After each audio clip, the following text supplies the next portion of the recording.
What is up, my friends? How are we? It is transfer deadline day. The clock is ticking, but the news is positive. We're going to take you through the very latest in Liverpool's, well, it's no longer a pursuit. Liverpool's signing? Yes, there we go. We'll go with signing of Alexander Isak as we await confirmation of that deal. We'll take you through the latest around the likes of Joe Gomez, of course, Mark Guehi. It's all looking quite good at the minute, ladies and gentlemen. So, thank you to everyone that was joining me late last night as well. We had a very late one. I was working until about 6 a.m. this morning all in. Connor taking you through the early morning stuff as well, and I hope you're well. Right, thank you guys for joining. Let's get straight into some of the comments. I'm going to be here with you till 7 o'clock as well. The good news, we're going to have an episode of the Anfield Agenda podcast tonight as well. And of course, I'll be back a little bit later on. But on top of that, let's get going. So, any questions you have, do let me know. Lash them into the comment section. I will adhere to get to them as quickly as I can. And I appreciate you guys being in. What a day. What a day. What a transfer window. But you know what? There's only one place to start. And that's with the updated net spendometer. So let's get this up on screen for you. There you go. As you can see, Liverpool's summer spend at this point in time, ladies and gentlemen, will be up to £481 million, having recouped 262.6 million, meaning there's a net spend of about 218.4 million, so just under 220 million. On top of that, though, here's another great image for you. Have a look at this one. This is all Liverpool's signings in one beautiful image. Look at that. How glorious does that look? Armin Petchy, Jeremy Frimpong, Georgi Marmadashvili, Ugo Ekitike, Alexander Isak, Florian Wirtz, Milos Kerkez, Mark Guehi, and Giovanni Leone. Wow, look at that. That is Avengers Assemble stuff if ever I've seen it, ladies and gents. 1, 2, 3, 4, 5, 6, 7, 8, 9 players. Wow. Yeah, Woodman has to go in there as well, but, you know, we have to make it fit. Good shout on Woodman, though, but, yeah, how cool does that look? Good shout on Woodman, though. What about Woodman? I know, well, look, 9's better. We couldn't fit Woodman in and have that beautiful graphic of 4, 4, and 1, so there we go. Right, let's keep going.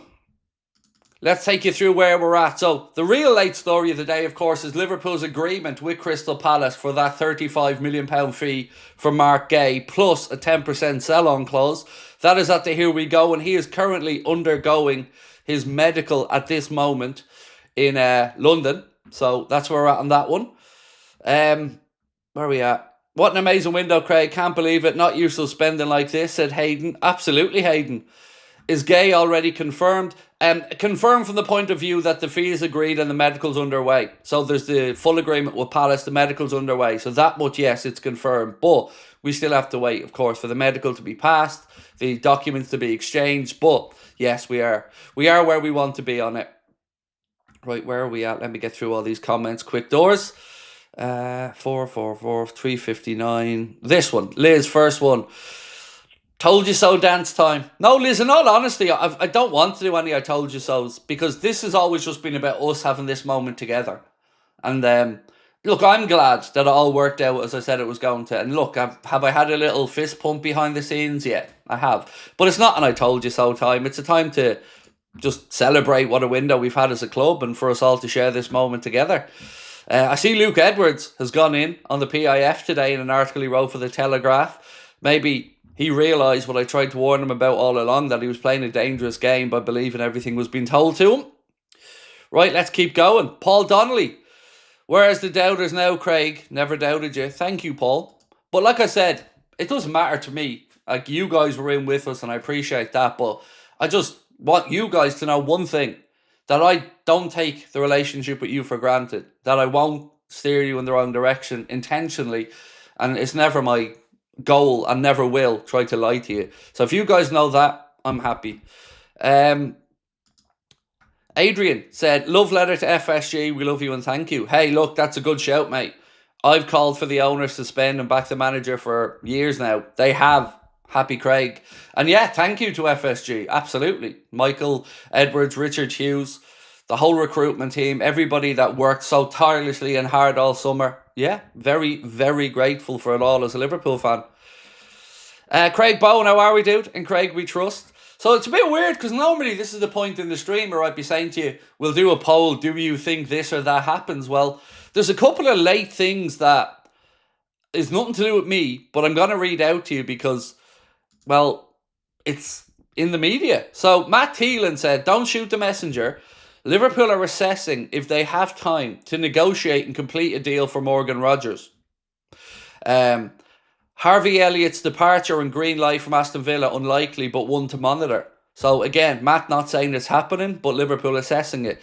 Harvey Elliott, of course, in case you haven't seen that, he is going to be going to Aston Villa. It will be 35 million plus a few add-ons, I believe, in that one.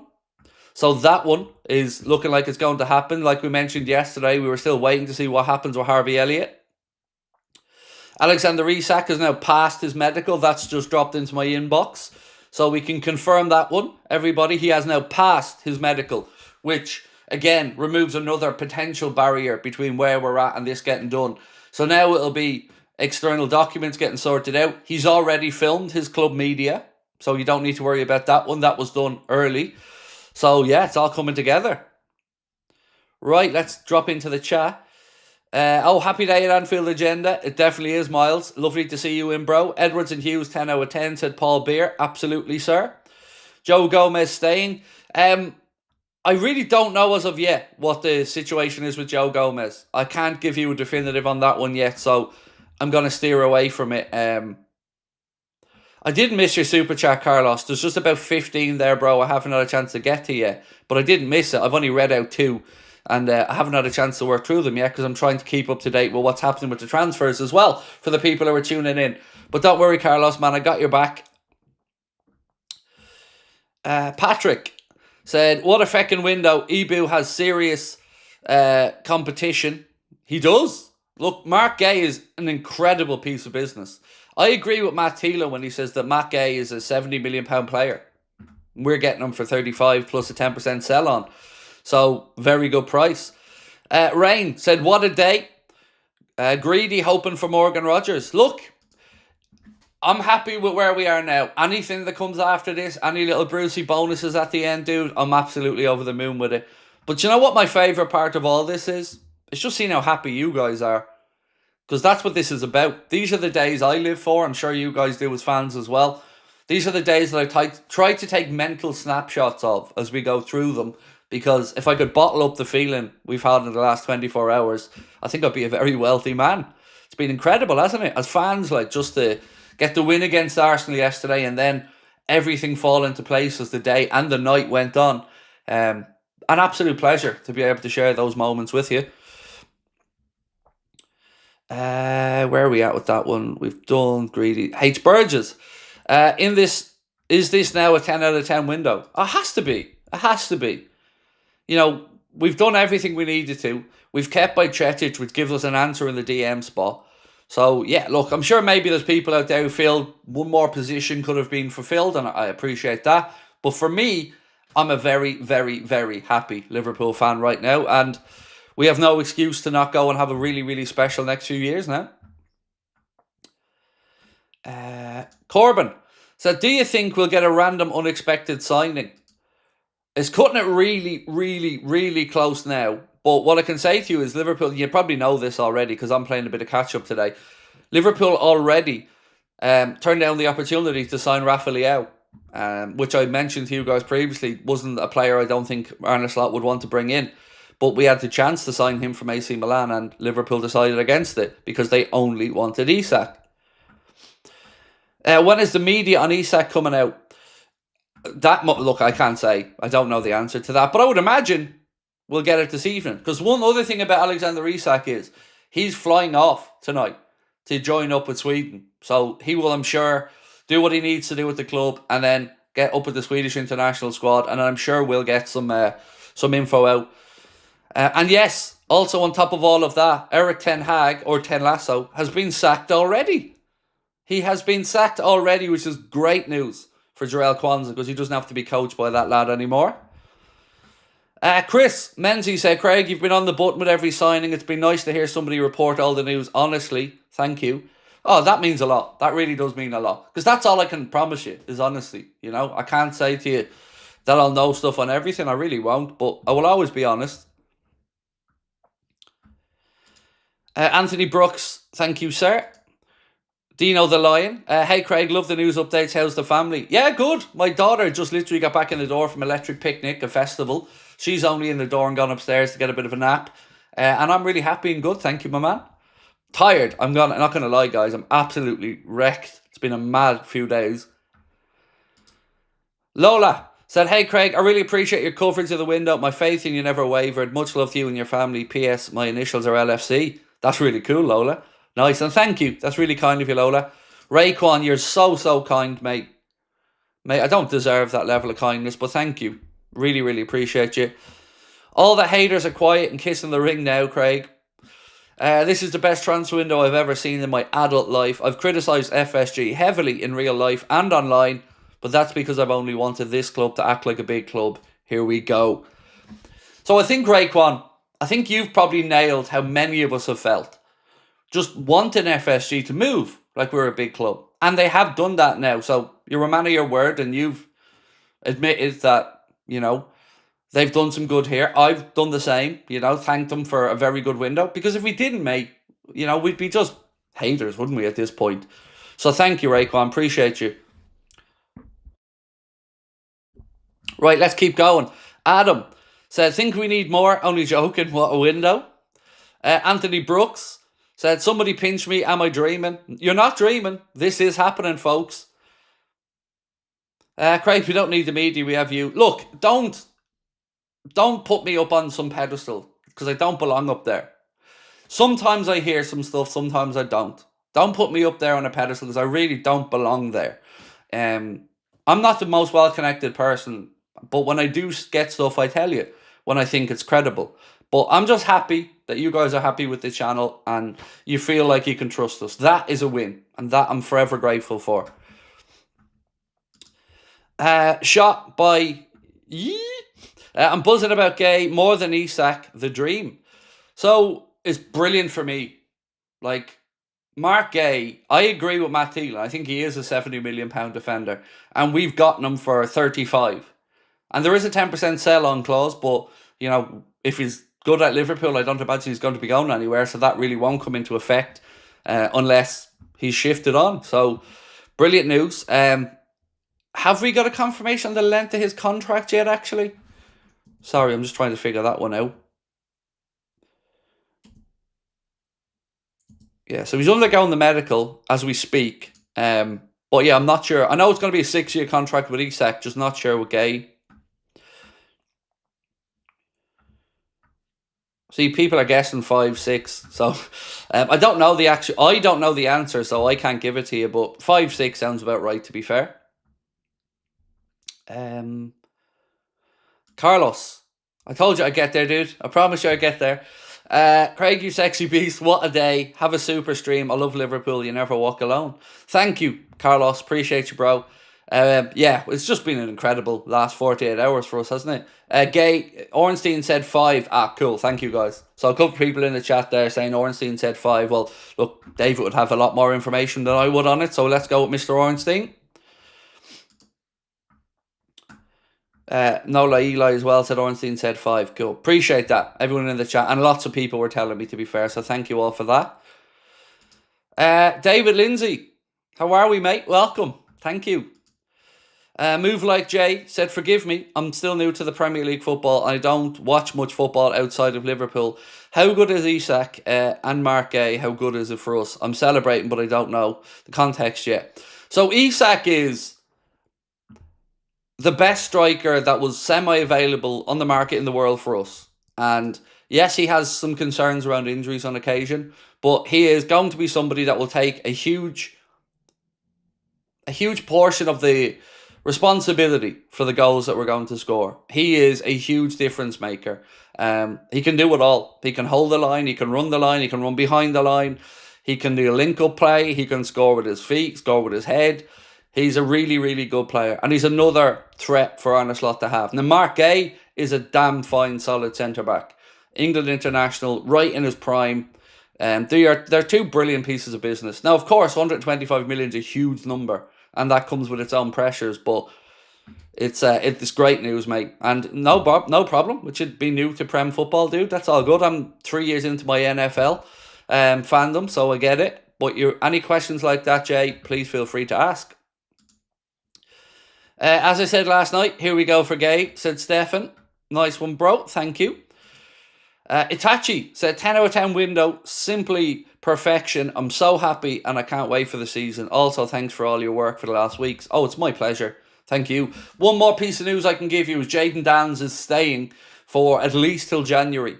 So the club want to make sure they can focus on getting Jayden Danns as fit as possible and get him through these little niggles and worries that he's had. So he will be staying until January at the earliest. So no loan move for Jayden Danns today. Yomi, how are we, dude? Said squad depth guaranteed, Craig. Hopefully no serious injuries along the road. Silverware. Here we go.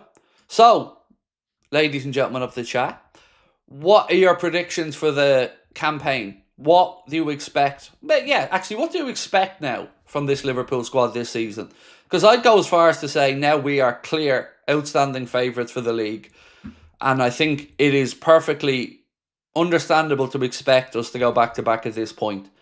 But everything is possible. You know, I'm never arrogant enough to say we will win a Champions League because I think you need not only a great squad, but you need a bit of luck along the way, you know? Knockout games, that can happen. Title defence, that is all about consistency. That is about grinding it out. And I really think we'll do that. And then maybe another trophy or two on top. But I feel like we've a great chance to go back-to-back now. And I'm so excited for that. Right, the big two, said Mike Pep. Win the Prem and the Champions League, hopefully, said Owen Kelly. Brian Box said treble. Invincible League or quad, said Bennett, LCC. Sad to see Harvey go. He's much better than Curtis, said Isaiah. It is sad to see him go, mate. It is. But it's about him getting game time and progressing with his career. We all love Harvey Elliott. I absolutely love Harvey Elliott. I named my little Frenchie after him as well. Yeah, it's sad to see him go. That's more than fair. But I guess we got to understand it's probably best for his career. And Villa's a good club that need somebody like Elliott at the minute because they've been blunt in front of goal. And I think Elliott will add a bit there for them. What's our ideal starting 11? So I'm going to go with the new signings because I always tend to look to them. And I'm going to say this is where I struggle because somebody's going to be left out in the midfield. So I'm going to say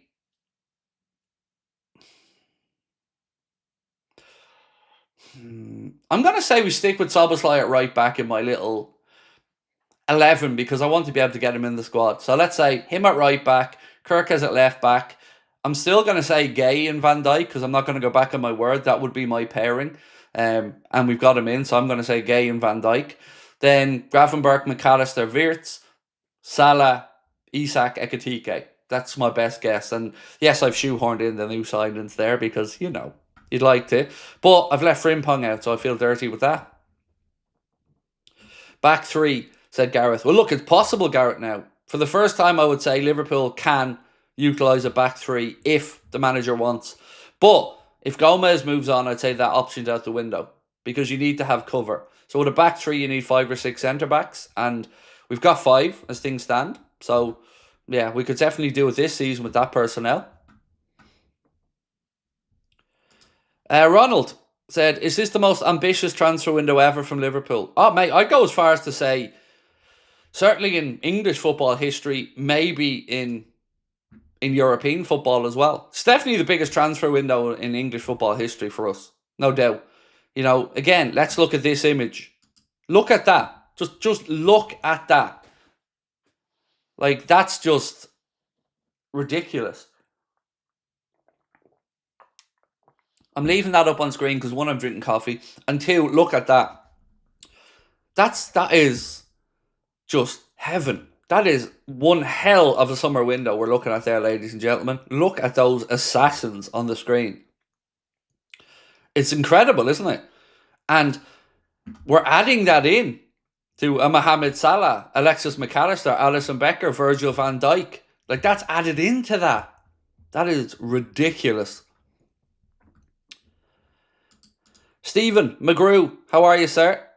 Don't forget, Will Wright signing, top young striker. Yeah, do you know what? Good point, Stephen. Good point on Will Wright. What's this one? There we go. Yeah, it's a good point on Will Wright, mate. Very good point. I did forget about him, Stephen. I'm not going to lie, mate. I did. And of course, Freddie Woodman isn't in that thing as well. Can you give me the Euro numbers for tomorrow's draw, you legend? You'll never walk alone. Mate, I wish I had them myself because I could do with the money. But yeah, just happy for us all, mate. You know, I don't really... This sounds weird, but I don't really care if I'm right or wrong because I know I'm being sincere when I put it out there. But it is nice for everyone to be happy. That's the most important thing of this to me is I get this moment. You guys being happy together. That's worth everything to me. Now, if I can ask you a little favour. If you haven't subscribed to the channel yet, as you can see, we are on the chase to 350k. If you can help us out by hitting that subscribe button, that would be extremely appreciated, my friends. And drop a like as well. Let's keep going. Loads more comments to get through. Brighton are in for Joe Gomez at ESC. Chris, thank you for that, sir. Craig, I want that as a BG. Where can I get it? If you want the image, just email Connor or... Yeah, so contact at Anfield Agenda and I'll try to get Connor to send it to you, mate, if you'd like. Right, let me keep going because there's stuff coming into my inbox I got to keep an eye on here as well. So, Brighton did make an inquiry to bring in Liverpool's Joe Gomez, but couldn't agree a wage percentage split. So that one's off the table. So no Joe Gomez moved to Brighton. At least according to reports from Sky Sports, they say Brighton did make an inquiry to bring in Liverpool's Joe Gomez, but couldn't agree a wage percentage split. Craig Sidaway, said, hey Craig, what a window. Can I ask, what the info your source had, now it's happened. Also, congratulations on over 384k. What a community. Thank you, bro. It was 348, but I wish it was 384. That'd be amazing. So I said this last night. The info that I had was that Liverpool were going to make a late offer, that the offer was going to be no more than 130, but they wanted 120. I knew that it was going to be a late one, and I knew that they would only do what no Newcastle would accept. So the person that told me, I can't ever tell you which side of this that was on, but they knew it was going to be accepted.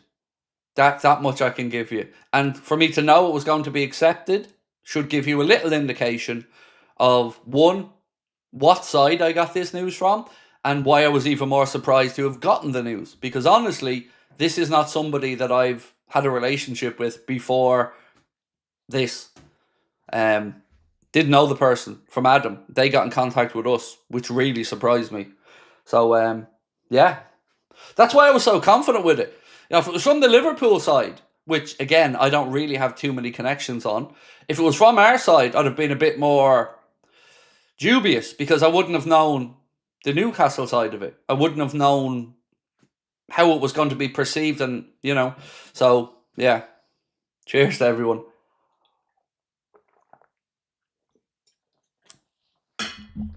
Right, let's keep going. Cameron said, how many goals between Ekitike and Isak this season? Plus, Milan pulled out for Gomez. Yeah, they pulled out because they didn't think they could get it all done in time by the sounds of it. How many goals? Oh, I don't know. I see there's already been a load of money put down for Isak to win the Golden Boot, but hard to know when we don't know exactly how quickly it's going to happen. What's this one? People are saying WhatsApp. What's this? Hang on.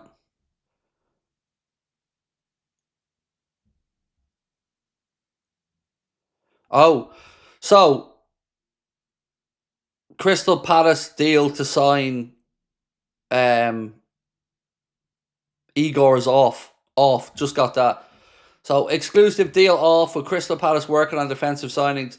And minutes before, therefore not guaranteed, Igor has decided against joining Oliver Glasner's side. Instead, he's now in talks to join West Ham on a season-long loan.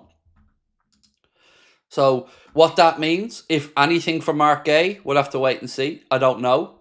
I'll try to find that out as soon as I can. But what we may see here last dash is Gomez going in the other direction, the Palace. This has been something that's been kind of mentioned behind the scenes a little bit. But let's see if anything comes of this. I don't know if this knocks on and impacts the situation. Yeah, I don't know if this knocks on and impacts Guehi because he was already told he could do the deal. Let me read you out something else here. 1 second. Mark Guehi told Oliver Glasner last night after the match that he wanted to join Liverpool immediately and not wait until next year. So let's see what happens there.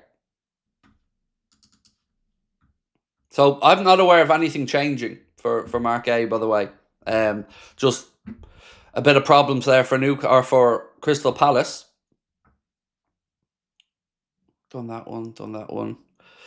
This one. And to get back to Cameron, between both of them, mate, I would say 30 goals between both of them over the season, Cameron, I'd be happy with for the first year. This is the perfect 10 out of 10 window, said yeah, blah. If there were no major incomings for the next 3 windows, I'm okay with it. Good luck, Harvey. Elliot, I'm okay with it as long as we don't have injuries. You know, I understand we've front loaded. That's absolutely fine. But yeah, we do have to make sure that if we've some injuries or if we need to, you always want a little bit of squad's addition every now and again. It's important to freshen up the squad, to bring in a player or two every window. So I think just squad maintenance is probably the best way to talk about it now. So Isak is now back at the AXA doing the paperwork. I can give you that. That's just come into my inbox. Video doing the rounds that shows that he's now back at the AXA after his medical, and he is going through the paperwork right now. So that should be tickety-boo to go, and hopefully we'll have those images and that confirmation for you soon enough on the confirmation of the Isak deal. But like I said, he's now at the AXA going through the paperwork. Jaden said, Craig, who are your top 3 journalists / reporters? So it depends on what you want, and you know, let's say in football in general, I like Miguel Delaney. I think he's a brilliant journalist. I like, who else do I like? Obviously Ornstein's great. Paul Joyce is good for the Liverpool stuff. Who else is there? I've always been a fan of James Richards. Or Richardson, I can never remember his name. Graham Hunter for Spanish football, absolute idol, love Graham. Yeah, that's probably it. Depends what you need though, like for Liverpool centric stuff, obviously you're looking at your Ornsteins, your Joyces. For broader football stuff, I could sit here all day and keep naming them for you. Ryan, we probably won't see Isak for a month up the Reds. Oh, I'd say we will, but we'll see him little cameos off the bench here or there. I think after the October international break is my kind of guess of when we might see him really available for selection. Luke Edwards, people are saying. So he wrote this piece, by the way. Let me read something out to you. Hang on. Got to scroll quite far back on this one. Where is it? So he wrote a comment piece on the Telegraph that said Newcastle Saudi owners were bullied into selling Isak and they should be embarrassed. Yep. That'll go down, mate. The same lads that you put all your faith in, that threw you under the bus. Yeah, that'll work out well for Luke. I tried to warn him. And it's very straightforward, like as I said. If you're putting all your faith in the club and you're believing every word of what they say, it's a dangerous game because things shift and their stance was always going to weaken at the end. But look, hopefully Luke learns from this. But again, didn't know him before this transfer window. Don't care about him after it. But he's looked like a right mug as the window's gone on. And, you know, there's lots of journalists that reported on it, like Craig Houlden, Keith Downey, who were all brilliant. This lad's just been bitter and twisted and abusive towards some people online, which I'm sure, by the way, he's got a lot of abuse as well.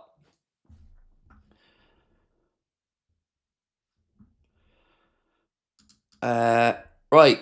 Yo, Craig, it's Christmas, Eid, Diwali, wrapped up into one. I'm celebrating with the boys of Fenway. When is the third kit dropping? 9th of September is the information that we've seen on footy headlines. So I think 9th of September. Will there be a training kit as well? Oh, God, yes. That's going to be... This is the one me and Connor have been waiting for the training kits and all. The green, black, white stuff. I'm going to be a broke-ass mofo when this comes out. Thank you, and get some rest. I will tomorrow, mate. Today is a really busy day for me. So we've got obviously this stream going through till 7. Then I've got the podcast at 7:30 with Steve and Chris. Then I've got another stream tonight, and then I'm going to crawl into a corner and sleep for a month. Because I'm absolutely wrecked, but my goodness, what a time to be alive. Mark said, watching Merson on Sky Sports this morning after Isak was confirmed, he was prime bitterness in his words. Keep it up. What a window. Good. That's my favourite part of all of this, is going to be the fear that it puts into opposing fans, opposing clubs, because we really have put together, I don't want to use the word Galacticos because that gives different connotations, but let's say Avengers Assemble. That's probably the best way. What a team. What a team.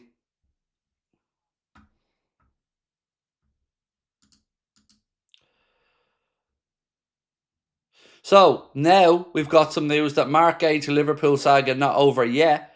A snag in Palace finding a replacement. So again, this one has a couple of twists and turns left in it.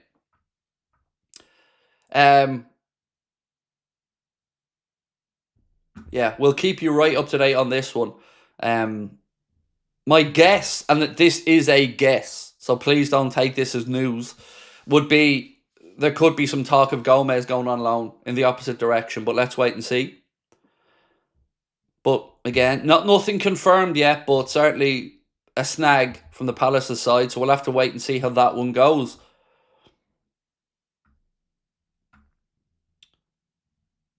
Love your work, Craig. Top man. Thank you, Dom. Appreciate you. Saw the suit on the thumbnail. Had to have a look. Yeah, no, I don't own a suit. So maybe I can afford one after this transfer window. But yeah, I don't own a suit. So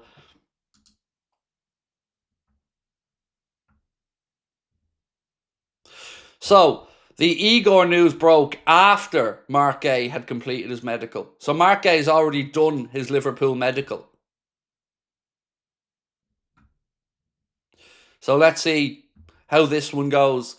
I think Mark Guehi will lose his shit at this point. And with how respectful he's been in the whole process, I hope the move goes through for him. Because he's now done his Liverpool medical. So we got to wait and see. But I'll be here to take you through whatever happens. I'm going nowhere between now and 7.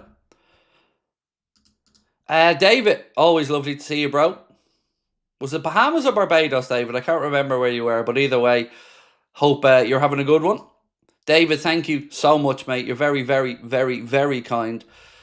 Craig, hand on heart, I've not watched any other channel during this window. You've all been fantastic. Hughes and Edwards need the statue, mate. Thank you, David. Appreciate that. I'm glad you didn't watch any other channel. I'm glad you felt like you could get what you needed here, mate. Appreciate that. And your super chat is incredibly kind and generous, David. Thank you, mate. Look, I hope you continue to enjoy the channel. That would make me very happy, mate. If we're still talking in 6 months or a year's time, and you're still enjoying the content. Right, any comments? Let's go into the chat for some other comments, because I'm sure people are worried about Gomez. Or excuse me, about Guehi. Brilliant, Craig. Top man. Thank you. Gur Singh. Appreciate that, sir. Thoughts about Palace not getting their centre-back? Yeah, that's what I'm trying to figure out what's happening, mate. Yeah, this is the one thing that I'm unsure of, and I'm trying to figure out what's happening after that news.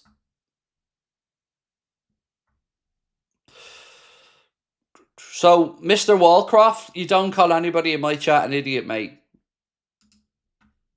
You could have left it at there's a difference between snag and off. You call people overreacting idiots ain't going to work well, mate.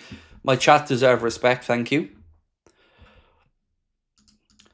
Eavesdropper, and again David Sweetman, another thank you, mate, for that, as well as our friend earlier on as well, Raekwon, both you gents, incredibly generous, thank you.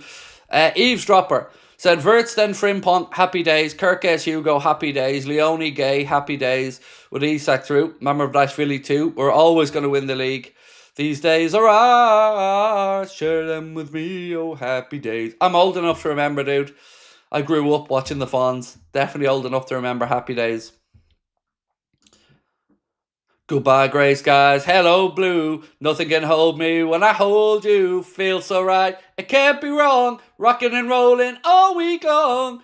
These days are ours, share them with me, oh happy days. These days are ours, share them with me, oh happy days. These happy days are yours and mine, these happy days are yours and mine, happy days.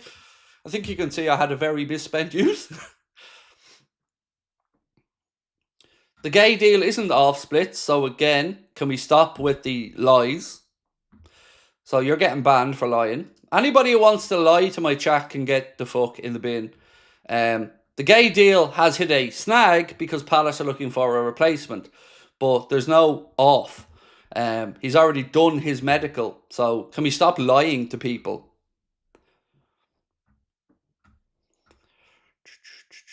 Poor lad plays 90 minutes yesterday and have to have a medical, no rest, bet he's knackered. Yep, and then he's off to the England camp on top of that as well.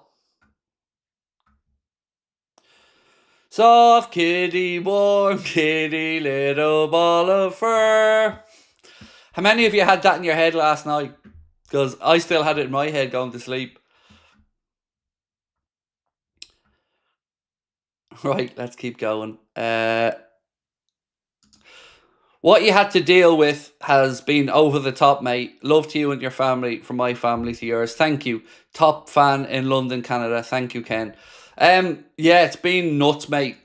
Honestly, some of the stuff that I've got through the inbox has been angering. You know, I don't mind. People can call me whatever they want, Ken. You know, idiot, arsehole, don't care. But when you talk about my autistic son and you know, threaten to rape him, that's, you know, I'm not backing down on this. I will find this cunt. And the police are already looking in both the UK and Ireland, and I will track this person down and I will see them in court at some point, because that's beyond the pale. Like, you cannot do that to somebody's family. Talk about me all you want, slag me off all you want, I'm fair game. I put myself up here, but my family are off limits. Done that one. We signed Freddie Woodman. We did, but for the 9 image, we needed 9. You need 4 either side, and then our boy up the top.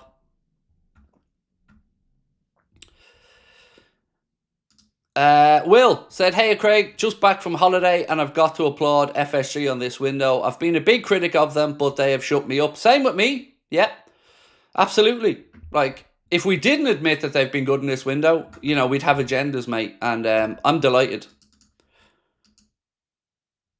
Right, so TalkSport are saying Igor not joining Palace shouldn't have any impact on the Guehi deal, which has been agreed with Liverpool. So TalkSport thinking the deal's still going to go through for Guehi. Oh, honestly, lads, if I could show you some of the stuff we've been sent, you wouldn't believe it.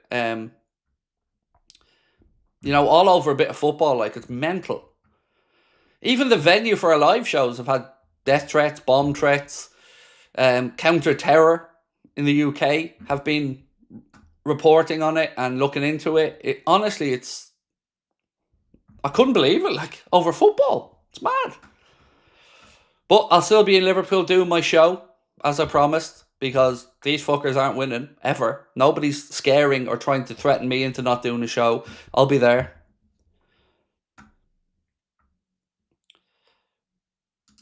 Alfie, thank you, dude. That's very kind of you.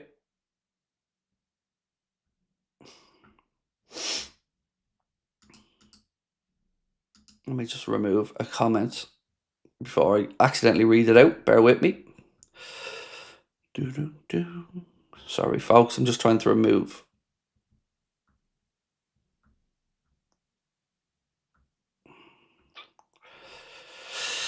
Where is he? I'm trying to see if it's in and around. Yeah, that one.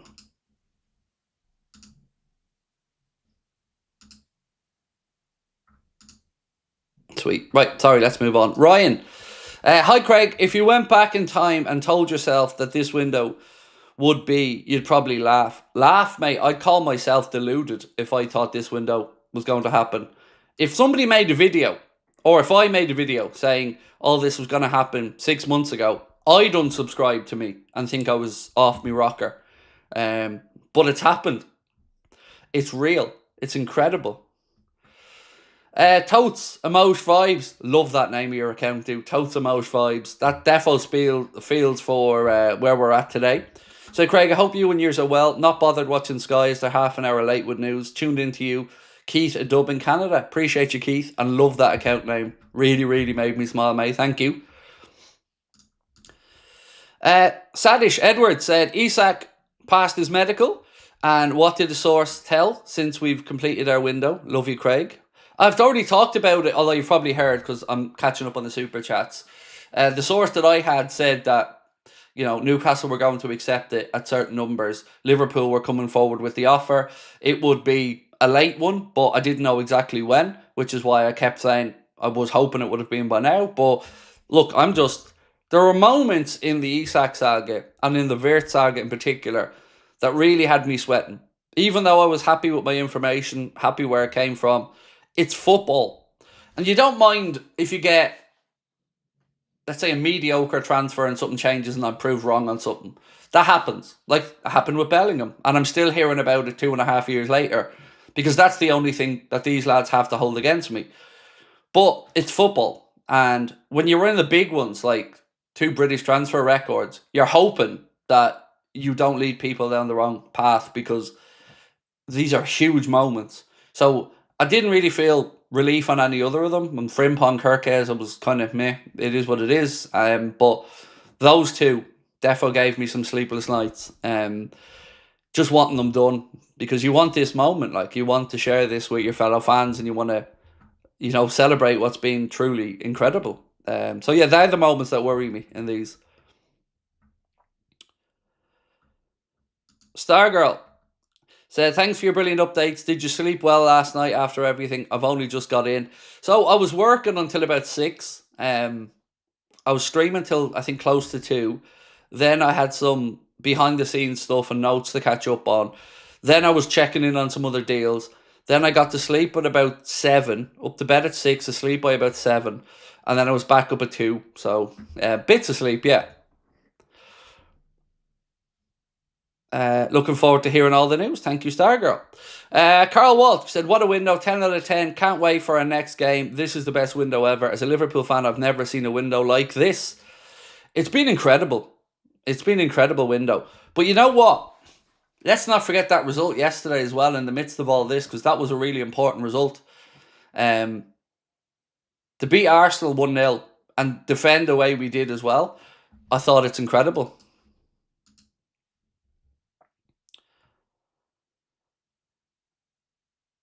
So somebody emailed something to us that Connor's just sent to me that I must have missed yesterday, and I want to read it out now. It was Bricktop. Thank you, Bricktop, if you're watching.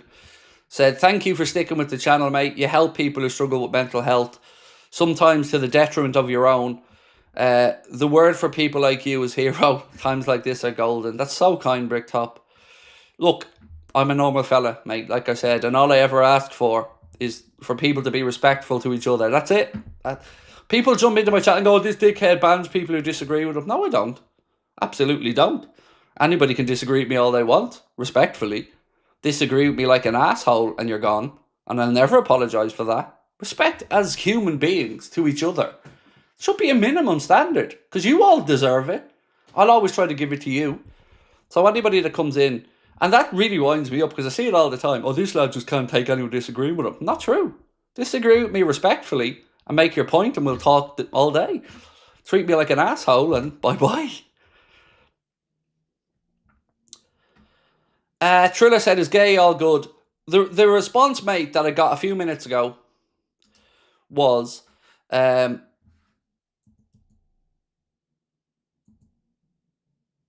one sec. Where was this one? Sorry, lots of things coming in. So, Liverpool are now waiting to see if the collapse of Igor's move to Palace affects their own move for Mark Guehi. So, TalkSport said they didn't think it would. Romano said Liverpool are now waiting on the outcome from the Palace side. TalkSport had said Igor not joining Palace shouldn't have any impact on Mark Guehi. So, let's see how this works out. I still think there's the Joe Gomez break glass in case of emergency option, but let's see how this goes. If if they don't allow Guehi have this move, that is a huge show of disrespect, in my opinion, to a player who has been nothing but respectful to them, who played even up until yesterday for them, while Eze was phoning in sick the night he was supposed to play and get his move to Arsenal. Mark Hayes played, captained, not spoken publicly in the media, and gone about his business like a true pro. He was told to go have his Liverpool medical. So I would say if I was in his camp at this point, I would be telling them to go and go feck themselves if they blocked it this late. But again, let's wait and see.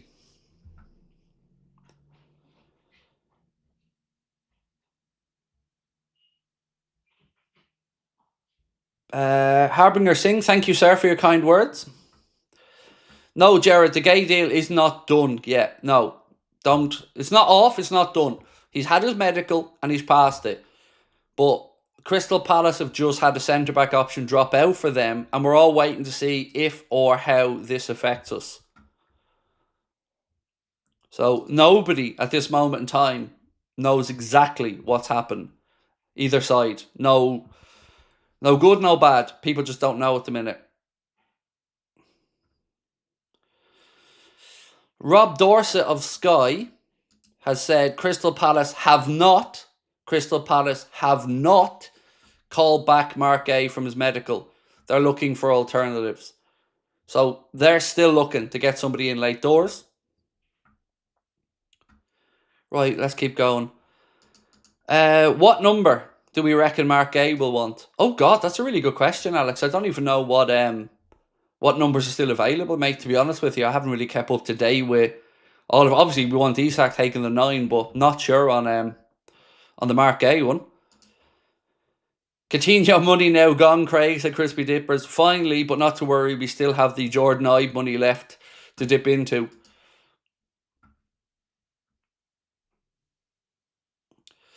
Someone said 66. Well, 6 if Joe Gomez goes could be an option, all right. If Joe Gomez does move on, yeah, 6 could be an option. 23 would be an interesting one. That's a really good shout. 23 is a very prominent number. Obviously, Robbie Fowler had it. Carragher had it. Emre Can had it. Shaqiri had it. So 23 is a good shout. 23 would be a number I'd like him to have, at least for his first year, say. Oh, same, Paul. Oh, Joe's 2. Sorry, Kirk has 6. My apologies. Yeah, I'm not awake. 2 then. It could be 2. But yeah, centre-back. I'm old school. I want my centre-backs to have 4, 5, maybe 6 as their number. But 4 and 5 for me as an old school one. And Paul, I'm going to miss the Isak polls as well, dude. They were a nightly staple for me.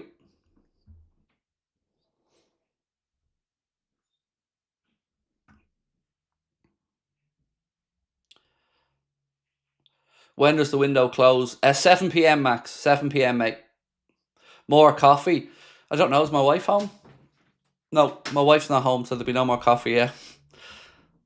Vinal said FSG's first masterclass was getting Klopp, and now this window just puts them as the most organised owners. Won't lie, they did frustrate us for a few windows. Yeah, I don't disagree with anything you said there, Vimal. I think it's more than fair, mate. AC Milan looking at Gomez again. Well, how are they going to get... If they couldn't get it done a few hours ago, how are they going to get it done now? Wow. That's nuts. Order a coffee to the door. Mate, I live in Wexford, not Dublin. We don't have these get coffee delivered to your door places in Wexford. Come on now. If only my daughter would make me a coffee. Did you hear that? Literally just dropped a fortune on her to go to a festival, putting her up in posh wigwam tents and all, and I can't even get a coffee without moaning. Do medicals have to be done by 7? Yes, pretty much. You can apply for what's called a deal sheet, which extends a potential negotiation by a couple of hours. But yeah. Hi, Thoka! Hello, can I have a cup? You can. Your mother smashed another one yesterday. Lovely. Did you order your Chinese? Yeah, we ordered at 4 o'clock and she was like, we can't deliver fine. Oh, diddums. Daughter's home for the festival and moaning the Chinese won't deliver till 5 o'clock. God bless her. She's got first world problems, doesn't she? Bruno said, epic. We are future planning. Also, screw those shithouses who question you. You've been nothing but right and honest. Appreciate you. Thank you so much, Bruno. That's really, really kind of you, sir. I love when people call me brother as well. So thank you, sir. Appreciate that, Bruno. Adam has said, I love these crazy transfer deadline days. So do I, mate. I do. I absolutely love them. I'm a transfer hound. Even when I used to work in a cafe and I had nothing to do with football in any which way, I used to come into work early every day so I could read through all the newspapers before I started work and get all the sports sections sorted out. Genuinely, I used to start work at 8, but I'd be in at 7:30 to make sure I could have half an hour to read all the papers before the place opened and figure out what was trying to go on in the world of football.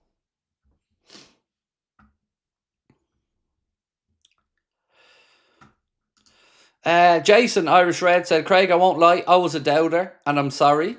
That's okay. No problem, mate. Look, I always tell you to question everything. No problem whatsoever, mate. People are right to look for 1, 2, 3, 4 sources or information, but it's a personal thing, Jason. No offense taken from me, mate.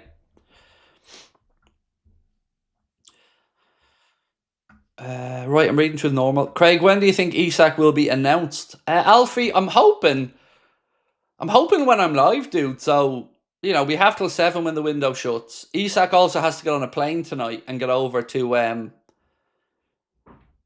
the Swedish international team because he's meeting up with them tonight. So that has to be sorted out. So I'd imagine that one, hopefully we get an announcement ASAP. He did the media stuff before he even did the medical. Thank you, Thoka. He did the media stuff before he did his medical. So I think that one should be fairly quick out. The Guehi one definitely going straight to the wire.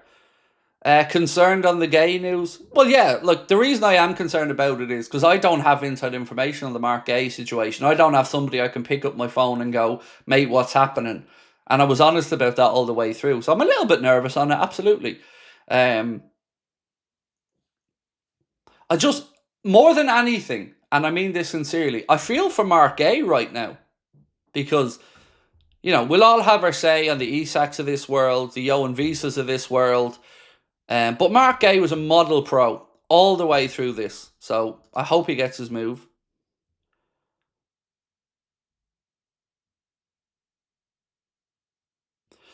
Rob Dorset has said, Mark Guehi will be allowed to go and continue his medical, complete the medical, and complete the deal for Liverpool. Palace are looking for alternative centre-backs. So Sky are saying that it's still all tickety-boo and that it's still going to happen. This one from Yetmeister said, hey Craig, new from South Africa, what's the news? Well, Isak medical completed, done his media work, signing his contract now, we believe, at the AXA. So that we should get confirmation on close enough to around the 7 o'clock. Mark Guehi, it's a bit of a mad one at the minute, dude. We're all waiting to find out what's going on there. He's undergone his medical with Liverpool and we're just waiting for the final sign-off there from Palace as they lost out on a centre-back but are still looking for an option. Craig, where do I fill up my apology letter to FSG? I don't think they'll have any more space, Dave, because we'll all be writing them, right? But look, to be fair, do we owe them an apology? I don't think we do necessarily, mate. Because we just wanted them to act like a big club. And I said many, many times, all I want is for them to absolutely just spend money and give the manager what he wants. That was it. There was no other big, huge complaints from me about other than a lack of ambition and desire to win. They've shown that now, so I'll shut up. And I'm sure many other people will be the same.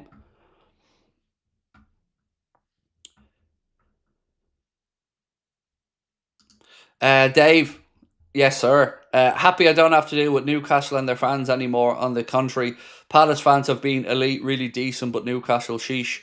Yeah, look, Palace fans will understand that this is Mark Guehi just wanting to take that next step in his career, and he's never wavered in his desire to do well with Palace, and he's represented them with distinction, and he's a class act all around, Mark Guehi, as a human being, as a player, a class act, and Palace fans are also class acts, so yeah, nothing but I guess recognition from them, and I guarantee he won't be getting booed when he goes back to Selhurst Park, because they know what a shift he put in for that club and how well and honourably he served them. So yeah, I agree. The Newcastle fans, look, it's not all of them, of course. There are some good Newcastle fans, but it did get a little bit out of hand at times. Some of the crap that was thrown at Liverpool, I didn't like to see it. I don't care about people having a pop at me or other fans or whatever. Like, it is what it is. But the way the club was disrespected was just mental.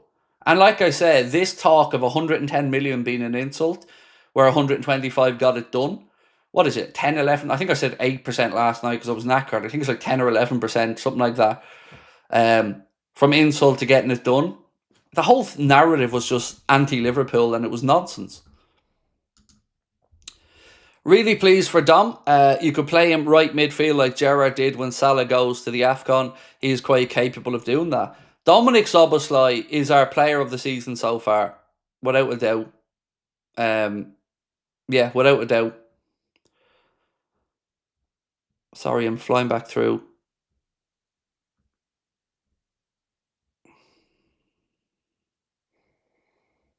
Yeah, Satish Edwards, let me just have a look for that super chat for you, my friend. 1 second.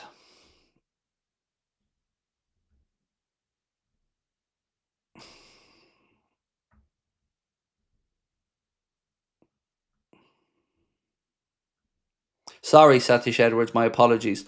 Here you go. And thank you for giving me a nudge. Isak passed his medical, and what did the source tell since we've completed it? Oh, I've done that already. I've already answered that, mate. I told you what the source said a few minutes ago. That the bid will be late. It will be accepted. It will be somewhere between 120 and 30. I went through that a few minutes ago. Sorry if you'd missed it, but I definitely did go through it. And thank you again. Wait, where was I at now? Now I've lost my place. 1 second.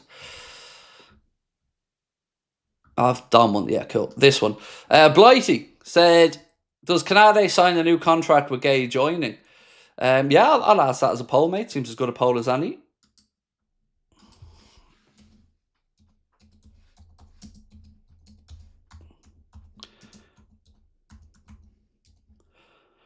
One sec, let me type this out.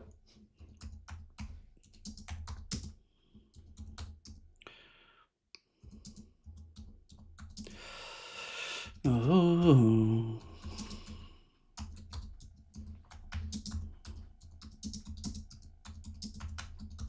Right, so with Guehi likely to join, does Canade sign a new deal? And thank you for the suggestion, Blighty. Appreciate you, sir. Andrew said, hey, Craig, what a transfer window. Could there be any more signings? There could be, of course. I have to always say, mate, well, the window's open, there could be. But I'll also say to you wholeheartedly and honestly, I don't know of anything. Like, I'm not holding back information that I don't know, that you don't know. But, you know, when the window's open, mate, anything is possible. For instance, there was some late talk of a move for Morgan Rogers, now that Elliott was going the other direction. But I'm not aware of anything that's imminent, at least. Phil said Craig Hope. Look, I actually think Craig Hope's been brilliant in this window, and I've gone out of my way to praise him multiple times. He had that one night where, you know, he said Liverpool had bottled it, which I get, because like, he's a Newcastle fella. His family are from that neck of the woods. They celebrated the League Cup win. They were at the parade. I understood that. We all get emotional. But apart from that, I think Craig Hope has been absolutely phenomenal. And same with Keith Downey for Sky. I think he's been brilliant as well. It only affects Guehi if both clubs have not completed the paperwork. I'm pretty sure either way he'll be able to make it to January, get him then. I hope we get him now, Ryan, because I think he's earned the right to come now, but we'll figure it out as the hours tick by. Lee Sims said, this is the greatest transfer window in our history and by any team since the Prem was formed. Agree, Lee, 100%. There is that mad Real Madrid window where they had this crazy one window. But outside of that, I think this is the best window in history for any club. But it is definitely in the Prem, mate, and in England, 100%. Craig, loving your coverage. I can't believe we've won the Prem with 35 games to go. Now, Rich. I'll tell you what though, Rich, who knows what the next few months have in store, but to know we've gone and taken 6 points from Newcastle away and Arsenal at home, that's brilliant. That is absolutely brilliant. Because if you look at these fixtures in the cold light of day, when the draw's made or the fixtures come out, you have them both down as tough ones. Or banana skins at the least. So to get 6 points from them, I'm over the moon. Carbon said, glad to see us making these moves now. We can get down to brass tacks for the season and having a winning the quad, and feel bad for Ten Hag just after 2 games he was fired. I thought Connor was winding me up when he told me that Ten Lasso was fired. But, it seems to be a one-hit wonder there. He did well with Ajax, and after that, seems to be all over the shop. I did not understand that move from him or from Leverkusen when it happened. But, I'm just kind of glad for Kwanzaa that he doesn't have to be Ten Hagged anymore. Addy said, mind-blowing window. So excited for the season. But to see Elliott go, don't you think we need him for squad depth? Not really. You could make an argument to keep him, and I totally understand it. But this isn't about what Liverpool want as such. This is about respecting his development as well. So, yeah, look, I'm sure if you asked Arne Slot in the cold light today, would you like him in the squad as an extra bit of cover? Maybe, yeah. But I like that Liverpool have facilitated him moving on with his career as well, because he's a really good lad. He's a red through and through. And I think he'll be loved at Aston Villa. And who knows, we may see him back in a Liverpool jersey in the future.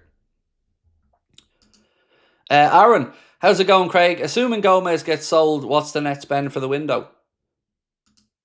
Well, sir, it's funny you asked. The net spend is 218.4 million quid, based off what we have without Gomez going. So we've spent £481 million. And I know there's a couple of players aren't on that list, like Woodman and whatever. And we've recouped 262.6. So a net spend, as we sit here now, is somewhere in and around £218 million. That's roughly where we're at. Ryan said, did you hear the nonsense from Alan Pardew when with a here we go and Guehi and Isak? What a bitter old man. Giving out about how we behaved. I've not seen anything from Alan Pardew, but also, who cares? I don't know what to say about how we behaved. I mean, this narrative again around Liverpool behaving poorly is absolutely fucking embarrassing. And Pardew can do one, honestly. He can stick to doing shit ads with Sam Allardyce and Tony Pulis, which is about his fucking level. Who cares what they think? They hate us because they ain't us, as the saying goes. So, yeah, never mind, Alan Pardew. We'll move on, mate. And again, acted like what, £125 million? British transfer record. Acted like what? Clowns. Craig, we effing did it. Should still keep Joe. I wonder if Joe might be the last minute make weight in this deal with Palace. I don't know. I really haven't got a clue on it, but it'll be interesting to see. Romano said Guehi deal is done. No. So we believe it'll go through, but Crystal Palace missed out on Igor, their centre-back option, and that kind of put some doubts in the move. But it looks like things are still going ahead as planned. So, fingers crossed, this one does still go through, yeah. James said, couldn't be more happy beating Arsenal, and now Mark Guehi and Isak. What a time to be a Liverpool fan. Yeah. So, here's one for you, chat. Actually, remind me to do a poll in a few minutes after that poll. I'm not going to tell you what it is yet, but somebody just remind me in case I finish and forget about it. But there's another poll I wanted to do.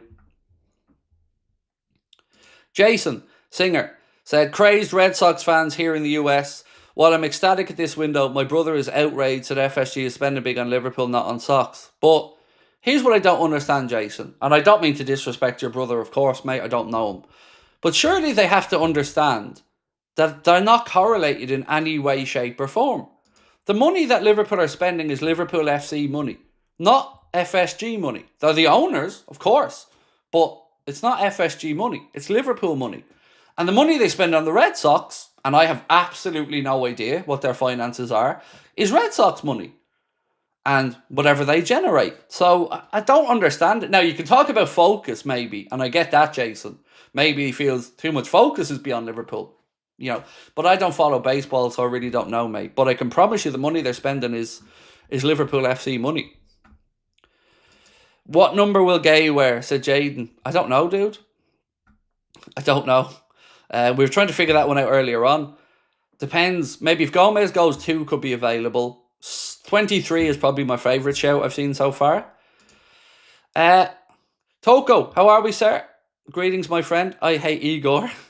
Thank you, mate. I appreciate you, and I hope you're well. If I remember correctly, were you from Bulgaria, dude, or was that somebody else? Apologies if I'm wrong on that one. Game Raptor said, hi, Craig. A bit worried about CDM depth if we consider Szoboszlai a right back. Would have preferred to get a CDM like Angelo Stilla or Sanu, but still a great window. Well, we're keeping Bajcetic around, so Bajcetic could be a bit of cover there as well. Right, here we go. Vinny O'Connor of Sky has just said, as far as we're aware, at the moment, the deal for Mark A to Liverpool is progressing. Let me read that out again. Vinny O'Connor of Sky Sports has said, as far as we're aware, at the moment, the deal for Mark A to Liverpool is progressing. But yeah, on the CDM thing, Game Raptor, I think Bajcetic could provide us some cover there. But that is definitely the next area, I would say, if we were to dip into the market at some point down the line. Probably the area you're talking about, sir. Clint, thank you, sir, for being with us as a member for 5 months. Incredible window indeed, sir, and thank you, Clint. Yeah, in Barbados, flying back to Italy tomorrow.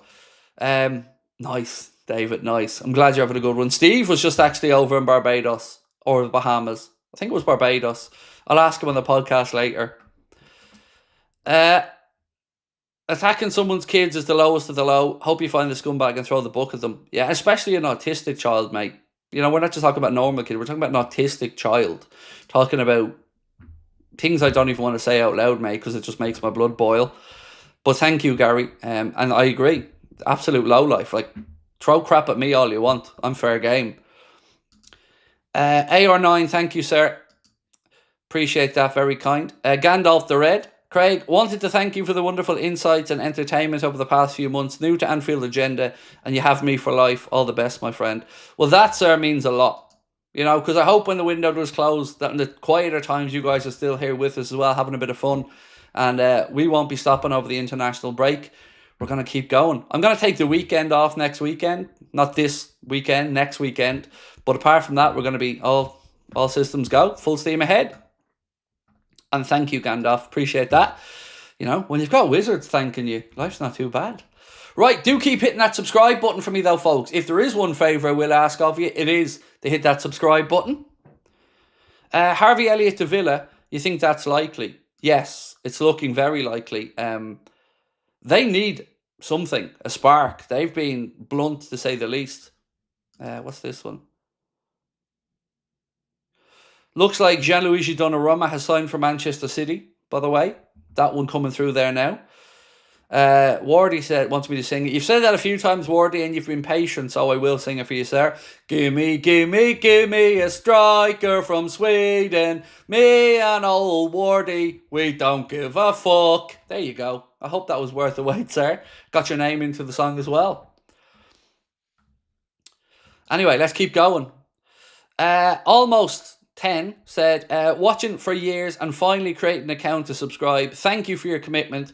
My one disagreement is on Bajcetic. In my opinion, he just isn't and won't be good enough. Too much drop-off after Grav and Mac. Thoughts? Understand where you're coming from. And if I've come across, mate, that I maybe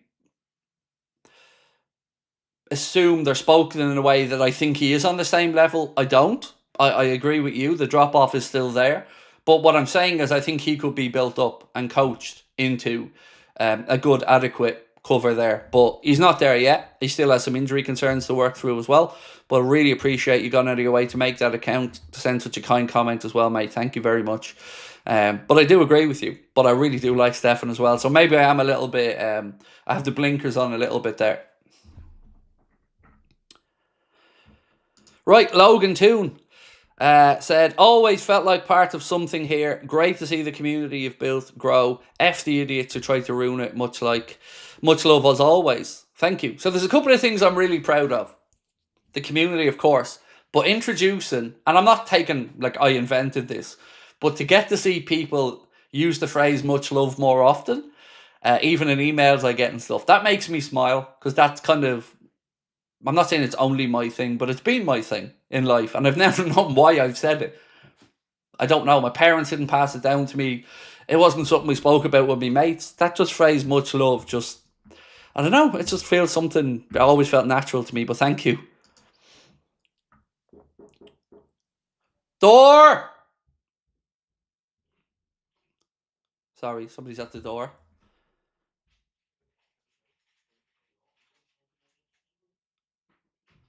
Deliveries, cool. Oh, that was the Chinese, wasn't it? Oh, I was getting excited. I thought somebody was bringing me something nice. It was the Chinese. Oh. On a cruise, no signal, 1 hour Wi-Fi, and what news? Well, you're not getting sympathy from me, Matthew, when you're on a cruise, dude. Come on now. I hope you're having a good one. And making good use of that 1 hour Wi-Fi. Oh, Jimbo Jones, I'm really sorry. You said, afternoon, Craig, had a terrible weekend losing my dad to cancer and Parkinson's. Thank you for the updates, helped distract me. I'm so sorry for your loss, mate. Both of them very, very difficult illnesses. You know, I had a great uncle who died of Parkinson's, and we used to go visit him every week, all through my childhood in Donnybrook, in a hospital there, the Royal Hospital in Donnybrook, and it's a very tough illness, mate. So sending your love to you and your family. Chapman 420 said, hey Craig, love you. This window sounds like something from Bullshit Island. We've come a long way. Oh, you're going to have me singing Take That now. We've come a long way, but we're not too sure where we've been. I'm not going to keep singing, don't worry. But thank you, man. Yeah, we've come a long way. I still remember the, you know, a couple of hundred subscribers, 3.5 hour streams, 4 hour streams, past midnight, up in the bedroom. Yeah, it's definitely come a long way since then. Bricktop, I am watching, mate, and thank you again. Oh, that's lovely. I'm glad you were able to catch that, and sorry if I missed that yesterday, man. It was a bit of a mad one, and I hate when I miss a super chat, because it really winds me up, because people have spent their hard-earned money. So I'm glad you're here today. Right, let's keep going, because the news is still coming in as well. Where are we at now? Right. AR9 said 450 million spent. Isak, Guehi and Wirtz net spend less than Arsenal. Yeah, I'm very intrigued to see that, actually. The net spends of other clubs by the time this window shuts, because if we can not be the top net spenders but have had absolutely the best window, wow.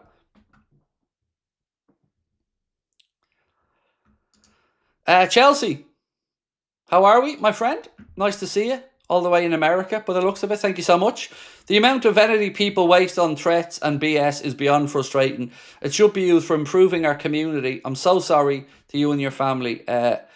You have a tribe behind you. They won't get away with it. Thank you. And you're absolutely spot on, Chelsea. So I'll let you in on something. Maybe you guys know this, maybe you don't.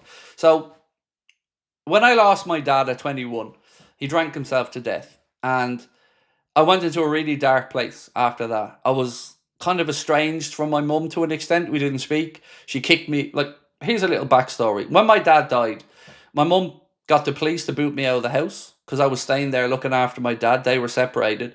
And I was made homeless after my dad's funeral. And I ended up having to rent an apartment and get into debt on a credit card because I had nothing else to do. So, long story short, I had a breakdown. I ended up in a mental health institution. In a lockdown ward on suicide watch. I wasn't suicidal, by the way, but I was on suicide watch.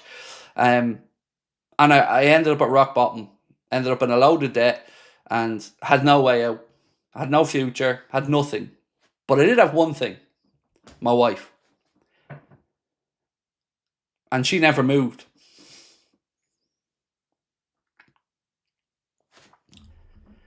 So, long story short, we fast forward a few years. We have our first child, and I think, right, I got to get my act together. I'm a dad now. I need to get my shit together. So I went and bought a taxi and rented out a taxi plate while I was working nights in an online poker company doing online security. Just grinding it out as people do. Years go by. My mum dies.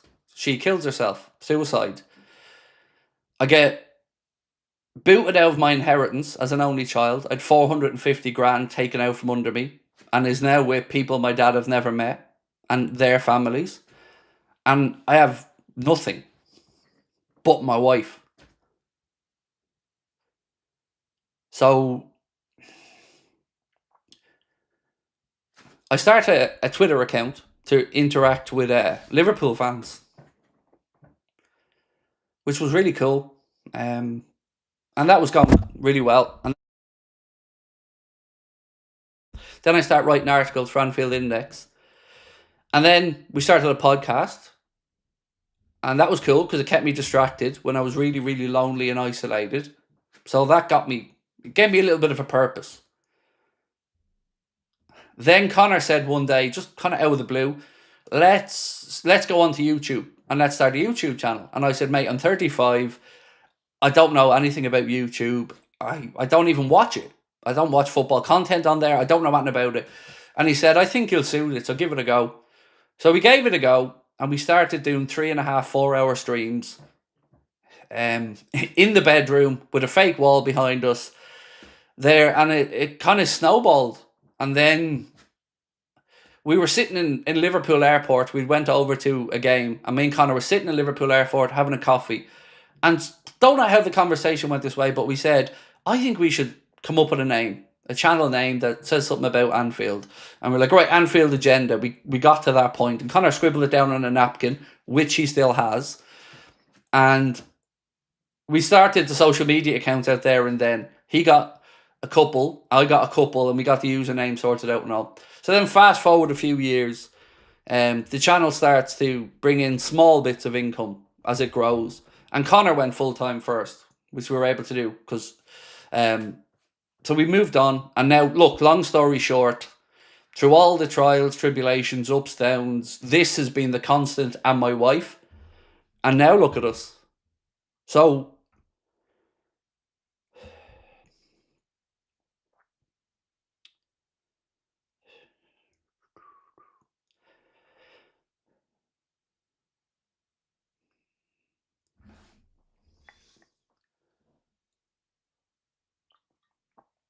what I would say is, if I can do it, anybody can do it, because I'm an idiot.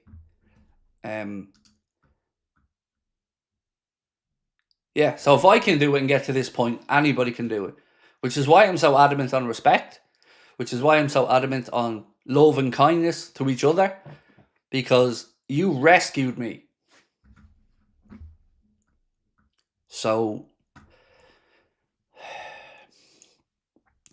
that's why I'm so appreciative, because I now bought my first brand new car. I'm about to buy my house. And the tough decision, the really tough decision, and I haven't really spoken about this too much publicly, I had to make a decision over the inheritance thing, whether I go to court, I get bitter, fight it out, or I concentrate on my channel. And I made that decision about 2 years ago, that I'm concentrating on the channel and I'm giving up on the legal fight and the inheritance, because if I do that, if I go down that route, it'll destroy this, because I'll be bitter and horrible and it won't work. So we drew a line under it. We let them have their fucking blood money, and we decided we're going to focus on the channel. And, you know, it's working out well. And I'm so happy and grateful for it all.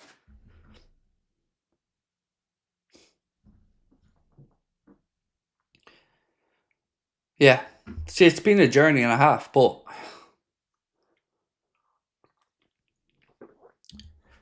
hopefully we ain't done yet. Why is the Guehi transfer on hold?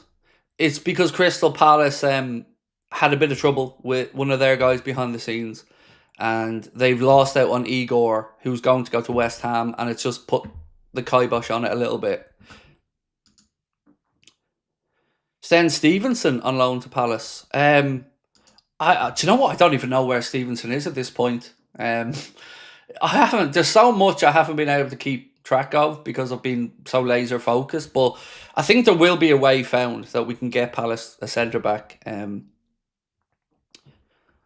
So yeah, look. If there's one thing I want you to all take from what I just said a minute ago, it's that my wife is a fucking hero. Because she really is. She's an incredible human being. And also an asshole at the same time. But hey, I want it that way. I want someone to challenge me and not put up with my bullshit. And she certainly doesn't.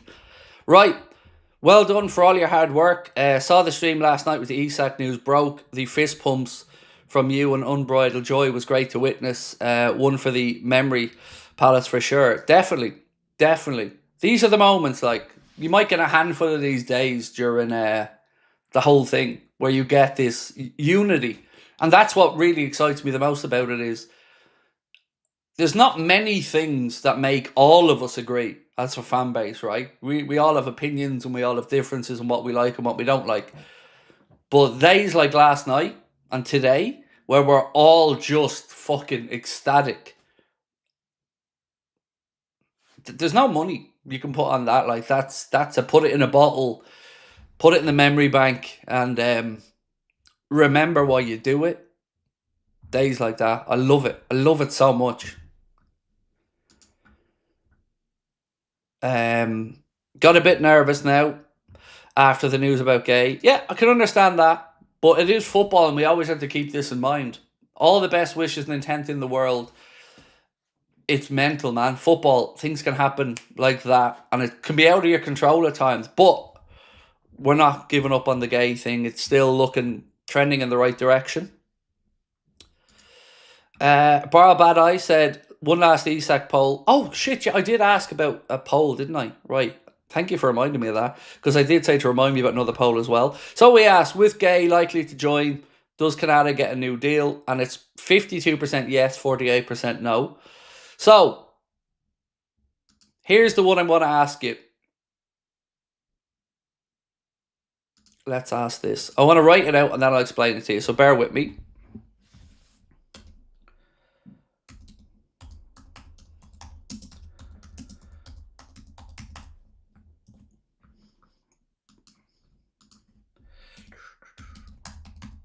Bear with me, folks. Just want to write this out for you.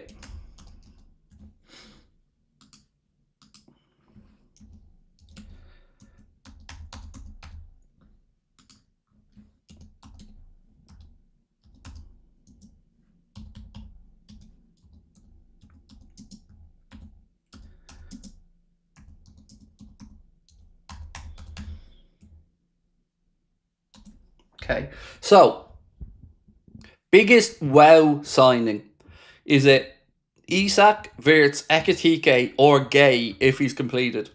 Which one of those to you is the biggest or most important, whatever way you want to put it instead of the word wow? Most important, biggest surprise, happiest, whichever one you want. Which one of those for you is the biggest one? Limo said, who would you say is our worst signing ever? El Hadj Diouf. For non-footballing reasons, really, a lot of the time. But yeah, him will always stick in my mind as the one I hate.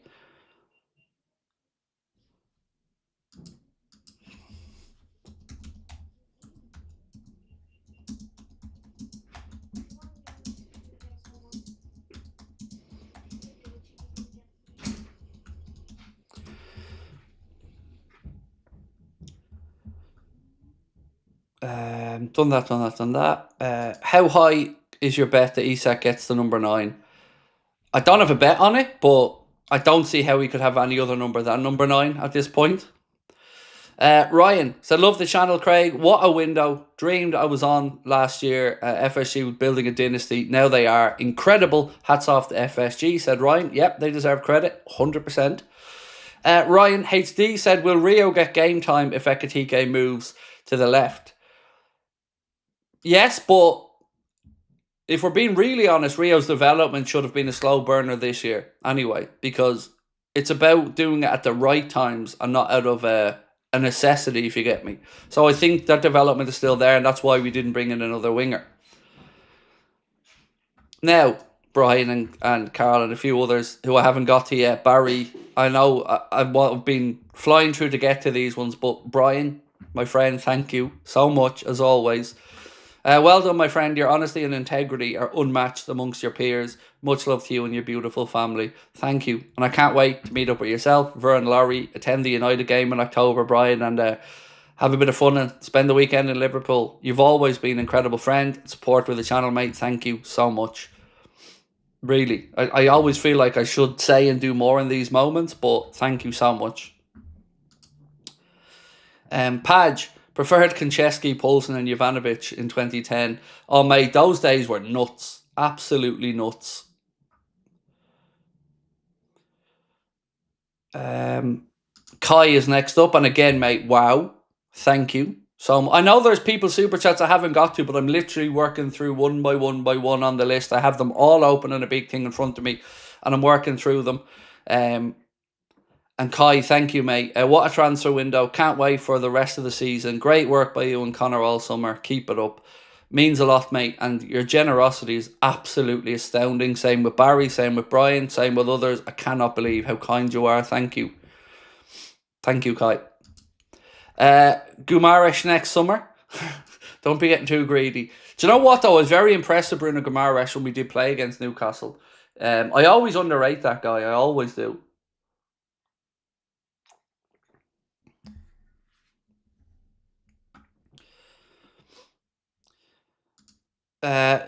Gaurav, thank you, sir.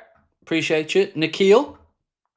Hi, Craig. What's your expectation and or prediction for silverware this season? How do you see the Ekatike-Isak relationship? I'm very intrigued, Nikhil, to see the relationship and how it develops and exactly how Arna's going to utilise both of them. My expectation is to win the Premier League and go as deep as we can in the Champions League. I would never think 100% we're going to win the Champions League, because I don't think anybody can predict that, because it's such a difficult competition with variables in the knockout stage. So I think the Premier League now is the bread and butter. Let's go back to back and go to 21. But I would be a liar if I said the expectations haven't gone up with the squad that Arna's been given. So with this squad comes that added burden and expectation of, you know, there's going to be a target on our backs. We're going to be everybody's FA Cup final. And there are going to be no walkover games where people just roll over.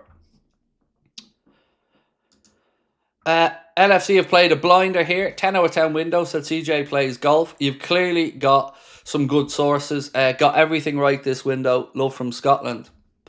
Thank you, mate. What I'm not afraid to do, and I keep repeating, CJ, is I'm not afraid to tell people. Others will try to bullshit their way through. If I don't know something, I've got no problem coming on and going, I haven't got a clue about it, because, you know, it's the truth. Like Guehi, I knew we were putting that bid in about an hour before it went in, but after, other than that, I've had zero around the centre-back situation. No idea what's going with Canade's contract. But yeah, I appreciate you sticking with us, man, and being with us still. For the first time, our back line is stacked. It is. It'd be really, really incredible to see what happens with Canade's contract. That really has me fascinated about his future. So, Ed Aarons has said, Oliver Glasner is said to be extremely unhappy with the decision to sell Mark Guehi, but there was recognition at Crystal Palace that he could not afford to turn down 35 million for a player who would enter the final 12 months of his contract. And also, there should be recognition of the service he's given to the club.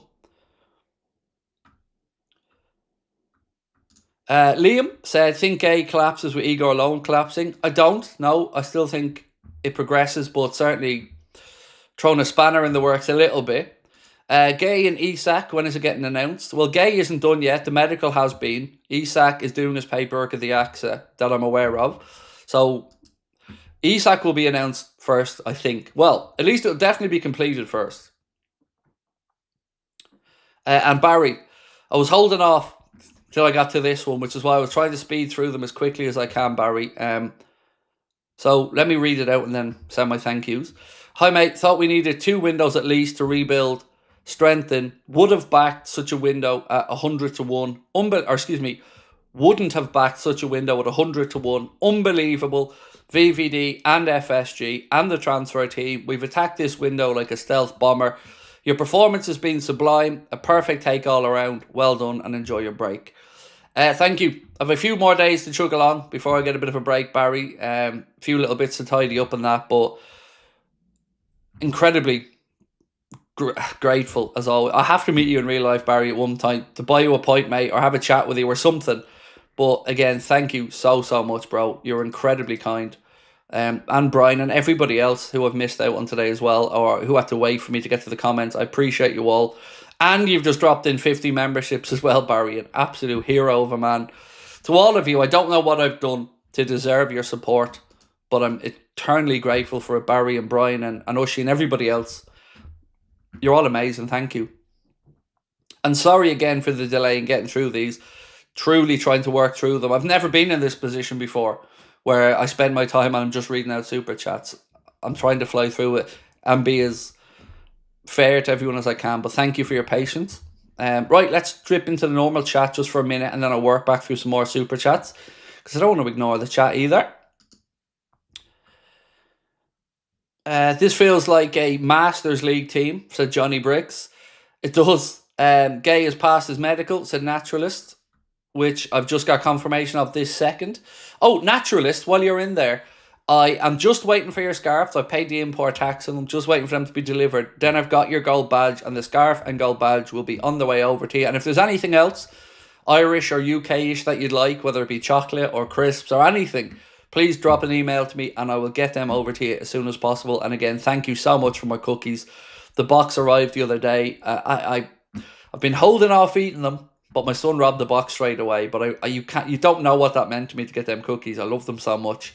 Right, so medical passed for Mark A. So that much we've now got sorted. Kyle Wilson said Isak revealed tonight, Craig, and Mark to happen. I think Isak has to be tonight, yeah, because he's off to Sweden to meet up with his international teammates tonight. So he's already on that plane, or well, booked onto that. So that has to be put into the equation as well. Anfield Road 08 said, Craig, legend, this is brilliant. What a belt of a window, mate, we've had with you. Done, you deserve the support. Absolute class act, start to finish. Thank you. How could I not be, though? You know, my job's easy. I get to come on and talk to really cool people who want to be here with each other and have a bit of fun. It's great. It's an absolute pleasure to do this.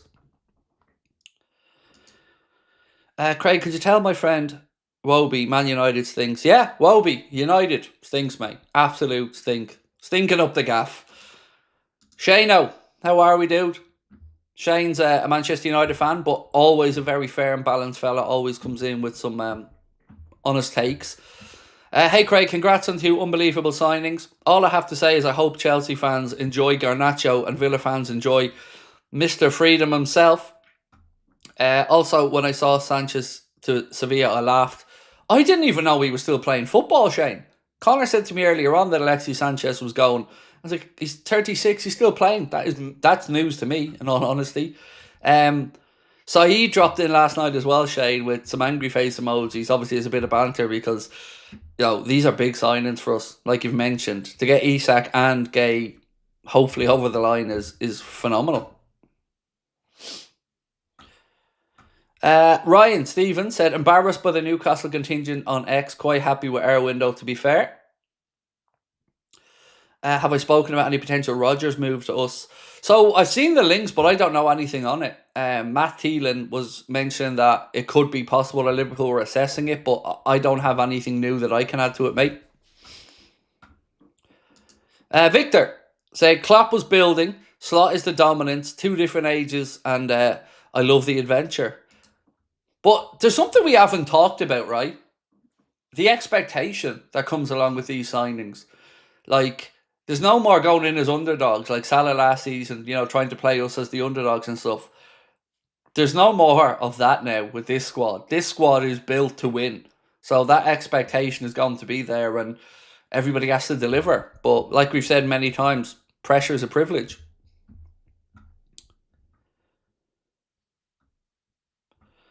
6K plus viewers every show now. The growth of this channel is amazing.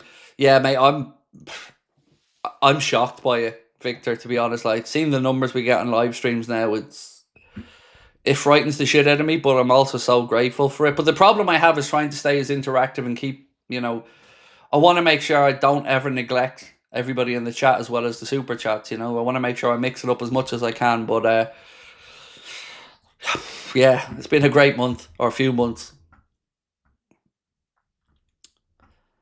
Apparently, Palace pulled out the Igor transfer due to a problem with his medical. Interesting. But he's going to West Ham, is he not? Yeah, there you go. That's a good signing, by the way, of Donnarumma for City. That's a good signing. But I don't know if he'll be able to play out from the back in the way Guardiola wants him to, or certainly wanted his previous goalkeepers to. And is that just an admittance that they already don't think Trafford's good enough? Which would be some kick in the teeth for Trafford if that happened, because he'd already been let go and brought back in now. So that's a bit of a mad one. Just point me in the direction of them shithouses, mate. Seriously, have your back. All good. Appreciate your support, but we'll leave it to the police, mate. Yeah, we'll leave it to the police to deal with it, because, I went through all the phases, anger, point me at them as well, and, wanting to rip their heads off, but ultimately I have to go the right route with it, and we're trying, mate. But thank you for your support as well and your super chat. I really appreciate all of it. For a super chat, with Mark A, we are the best 11 in the Prem. Oh, definitely are now. I've no doubt about that. We have the best squad in the league now. Philip said, followed you for a couple of seasons now. Never wrong. Keep it real. Thank you, sir. So, I have a go. Let's get our little channel from all the way to 1 million. That is now the dream. So that's what we're going to attack over the next year or two. See if we can't get ourselves towards that 1 million mark. If you are new to us, as you can see, what are we now? We are only 1,102 subscribers from 350,000. If you haven't subscribed, please do, and help us on that journey. I really, really appreciate it. Scary stuff, honestly. Still doesn't feel right. Like, I look back at the Barcelona clip on occasion, and we were like, say we're 50,000 odd in that Barcelona game all the way back then. And that just feels like yesterday to me, mentally. What a day that was. Sorry, if I don't get coffees into me, I won't last the day. The Football Zone said, you guys are winning the league with Isak. Well done. Thank you, my friend. I respectfully do agree. I went out on the limb the other day and I said, if we don't get Isak in, I don't think we win the league. And it wasn't necessarily that I think Isak is just that good a difference maker, which he is brilliant. It was, I just didn't think we had the depth in attack over a season where we're going to lose Mo to the AFCON for a bit. We've Chiesa, who's still building up match fitness. We've a young kid who's only coming into first team football. And then after that, we had Gakpo, Ekitike, and that was it. What? We only had 14k subs during that Barca game? That's nuts. That's absolutely nuts. Wow. Been here since the quad chase. Any buyback on Harvey? It's a good question, actually. Let me look back through that. I would assume so, especially at that price. Let me just check, though.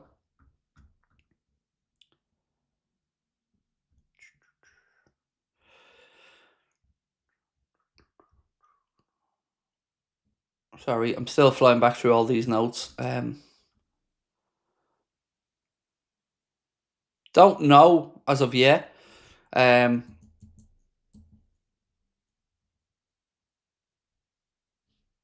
I know it's a loan with an obligation to them, but I'm not 100% sure on whether there is a buyback clause. I would imagine at that price there would be.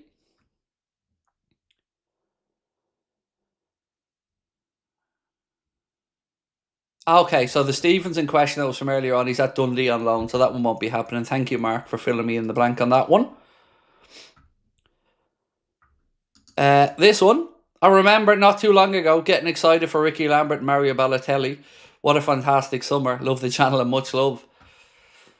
Yeah, I couldn't get excited about those two. I remember just being angry. I lived in a different house at that time, and I remember just being in the back garden of that house, absolutely full of anger at those signings and at Brendan Rodgers.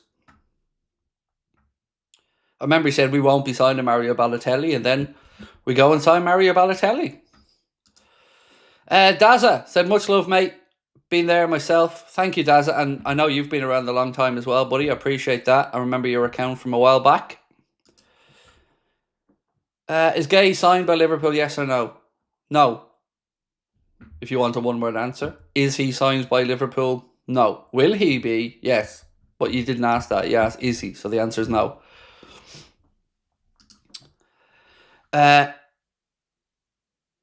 Just wanted to say sorry for your loss to Jimbo. Very kind of you, Stephen. Jimbo, dad passed away of cancer and Parkinson's. Very, very kind of you, Stephen, to send in that sentiment, mate. Class act. Itachi said, I'm so proud of you, Craig. Much love. Thank you, bro. That's amazing. We're only 50 subscribers now away from 349k. So if you can, again, please do keep hitting that subscribe button for us. And don't forget to check out the Clips channel. The second dream is to get the Clips channel to 100k to get our silver play button on that. We're about 55k into it. So if you can, please do hit that button. Let's just search Anfield Agenda Clips. Right, what's this? So Ornstein said that Mark Guehi's proposed transfer is in jeopardy. Big breaking, Mark Guehi proposed transfer from Palace to Liverpool is in jeopardy as talks between the centre-back and manager Oliver Glasner continue to make a final decision.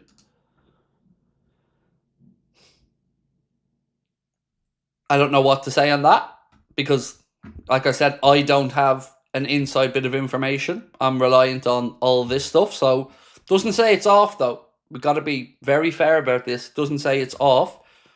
Just said jeopardy. So it's not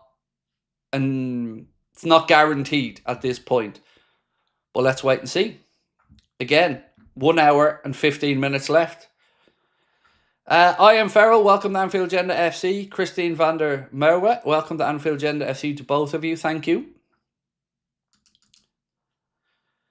So, we asked biggest wow signing of the window. Isak, Wirtz, Ekitike, Guehi, and 62% of over 5,000 people that voted said that Isak is the biggest wow signing. For me, it was Wirtz. That was the one that really made me go, oh my God, this is happening. Wow, they're actually going to spend this money. So for me, I'd go Wirtz, but totally get people saying Isak as well. We will, of course, keep you as up-to-date and informed as we can on any developments in the Mark Guehi situation. Hi, mate. Just seen Brighton bid for Gomez. I don't know why they don't just come to an agreement with Palace to loan them Gomez. Does that not seem like the sensible play in this? And also, Palace needs to be a bit more respectful to Mark Guehi at this point. Because, like I've said, it's not off. Again, anybody who's coming in lying is getting banned immediately because you're full of shit.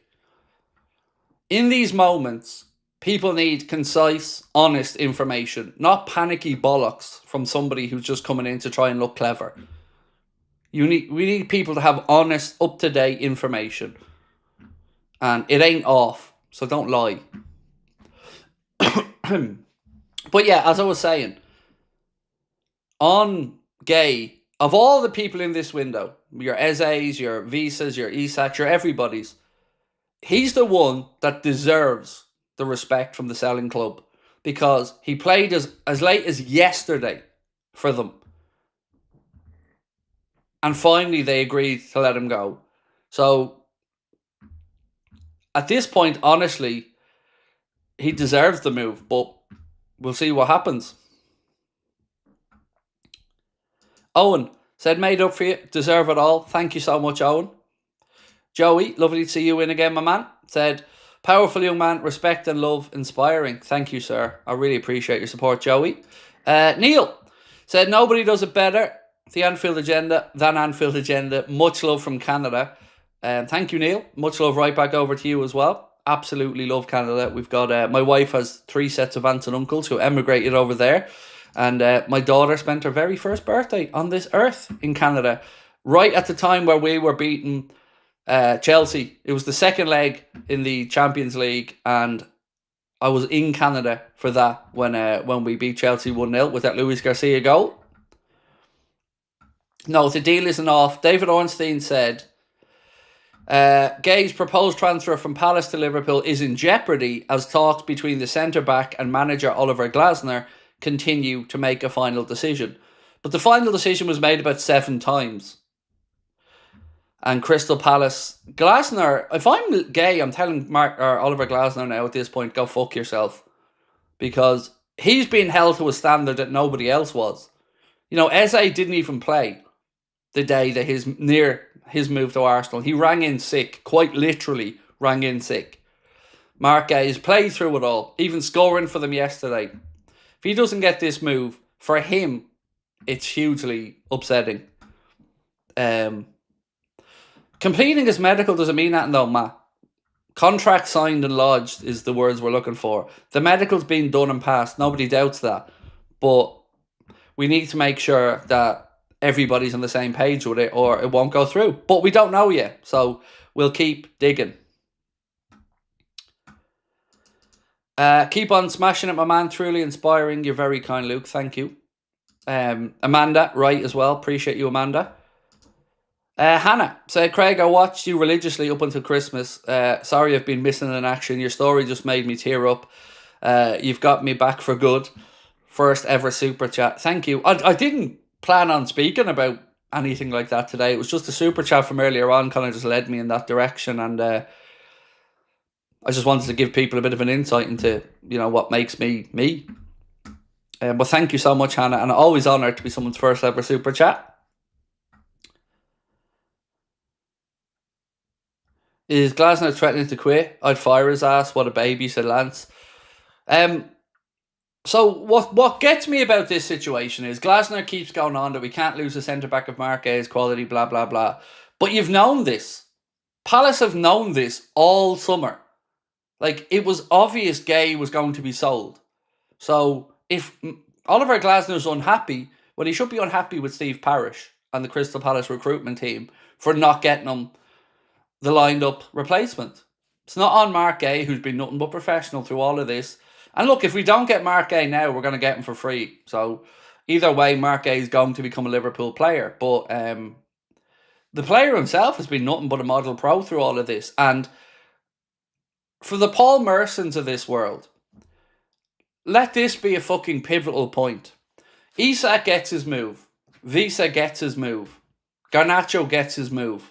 Everybody that acted petulantly got what they want.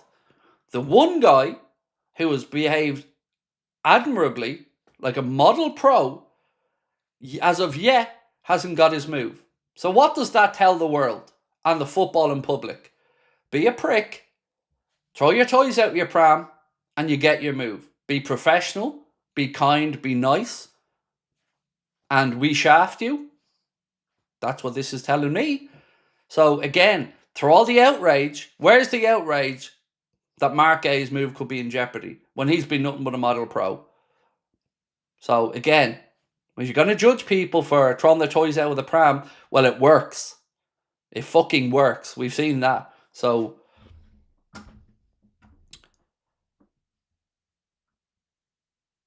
where are we at? This one from Timothy. How are we, Timothy? Said, not even having a go, but I rate Harvey over Wirtz right now. Sad he's leaving. Where do you think Fede plays now, and how do you think he gets on? So, Wirtz is 10 times the footballer Elliott is. There's just no... I don't even think there's a debate on that. Now, I will grant you the fact we haven't seen the best of Wirtz yet, but again, he's 3 games into his Liverpool career. give him a bit more time. And what was the next one you asked? Where do I think Fede plays? On the bench. Again, I think we're going to see 10, 15 minutes from him as the season goes on. Maybe if we can get him fit for that time when Salah's away, maybe Chiesa plays off the right and fills in for Mo there. But until then, I still see him as a bit part player. And I don't buy the whole everyone's had a change of heart. Chiesa's now all of a sudden brilliant and ready to go. I still think he lacks match fitness, and I still think you're going to see a bit part role from him over the course of the season until Salah goes away. But then again, maybe that's the plan. Maybe it's to have him ready, have him getting minutes here or there, maybe a couple of games from the start in the League Cup or something. But yeah, ultimately I think it'll be trying to build him up for that time when Salah's away. Possessions come and go. Memories last a lifetime, said Stuart Bowles. Indeed, they do. Who's your favourite signing, Craig? Let's have a little look-see again at a little Avenger superheroes. My favourite, I've got to say Wirtz. Yeah, I've got to stick with Florian Wirtz because I really think with him you're looking at a potential Ballon d'Or winner. So yeah, I'm going to stick with him.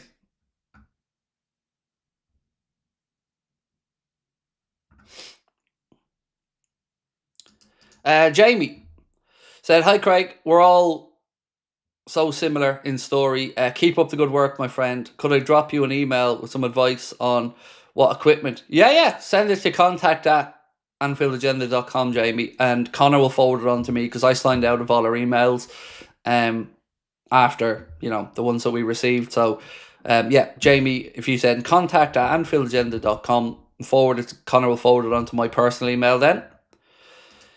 Riding the Storm, how are you, sir? And I absolutely still have your book. And I know just by your image picture that you're the gentleman that sent that book because it always stood out to me, mate. And I've not got a chance to get through it yet because I still have about 8 books to read. But I always remember you sending me that book, and I know it's you before I even read your super chat. You're such an inspiration. Thank you for sharing your story. It takes a real man to open up and share his feelings. That's why I put my struggles out there to help other men. Love you, mate. It needs to be done, especially for young men. Like I've lost 2 friends to suicide growing up. One of them I never, ever, ever, ever would have thought would even consider it. He was the life and soul of parties. He was funny fucker. He was upbeat all the time. And I never expected it to happen. And that phone call that I got from another one of my teammates will live with me forever. I still to this day can't believe it. But it needs to be spoken about, like you said. And the sad part is, often when you speak about it, the haters or the trolls use what you've said against you and tell you to do what your mother did, do what your dad did. That's the sad part. But we can't stop, right? Because we got to let people know that it's okay to be messed up on occasion. It's okay to ask and need a bit of help. After this transfer window, what should we be looking at for January and next summer transfer windows? Should we be looking for a replacement for Salah and more depth? So in January, I wouldn't really hold my breath, Gregory, to expect too much. Next summer, I really wouldn't know. Maybe a backup DM if needed. Certainly got a succession plan for Mo's future in the long term, whether that's seeing out the full 2 years of his deal, revisiting Michael Elise at that point perhaps. That seems to be the trending area for succession planning, but I wouldn't expect too much other than squad maintenance for the next couple of years. Okay, we've already read that one. King 7th said, "Is the Guehi deal in serious trouble now? Also, it makes me so happy, given who we've signed and the fact that we have beat massive competition to signings." Yeah, that's something actually we haven't discussed much, mate. Let's think back to the Wirtz saga. Well, at first we thought he was coming in to have a chat with Man City. Then we found out it wasn't. Then we thought Bayern were still going to get him, and we didn't. Then we got him. Beat competition. City being one of them. Isak, again, could have had his pick of clubs, but Liverpool had the financial means to make it happen. So yeah, it's been a very good window in that regard. And also, how well prepared we seem to be going into these meetings with players and their agents. The amount of players who've signed that have said how impressed they were by the presentation from Arne, the recruitment team, and how they'd be used, what the plan was, how long they'd been tracking them. Yeah, these things are all really, really, really impressive. Love how FSG is working. When City was too strong to compete, spend on infrastructure. Now that the timing is right, they're spending on us and right with pure class talents. I agree, and that's certainly how this has panned out. Like you said, build the infrastructure, build up the money, have a few windows, with and then sense the opportunity and go. So somebody send me on the Romano tweet if you can. Connor remark. Apparently Romano's tweeted. So yeah, we've already done, John, the Ornstein when we did that about 15 minutes ago, dude. Right, let's keep going. Blaze and Wolf, we're keeping you up to date as much as we can, dude, with the news. What we can tell you is, so Romano basically saying the same as Ornstein. Nothing really new to it, that basically there's still a bit of jeopardy. What we've learned from this window is Romano waits for Ornstein to tweet a lot of the time and then parrots it in his own words. That's something that I've seen over and over and over again.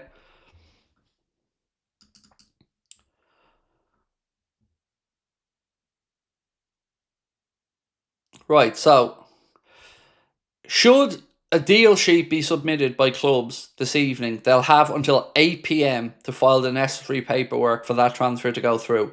So if deal sheets go in, there'll be an extra hour. Right, let's keep going. Richard Benjamin said, "Hi Craig, really enjoy your channel and your authentic nature in reporting news. Keep up the great work. Appreciate you. Loads of love from Canada today, my friends. Loads of love in. Right. If you can, folks, do hit that subscribe button. We've just under 1,000 subscribers to go now to 350k, and there's 8,000 people in the chat. So if you can, do hit that subscribe button. And thank you, Richard, as well. Much appreciated, mate. I cannot wait to get back over to Canada soon. It's been too long. Right, let's get back in. Can Liverpool request an extension? Yes, like I was just saying, you can request an extension till 8 o'clock. It's called a deal sheet. You basically say you just need a bit more time to complete paperwork. That will get you until 8 o'clock.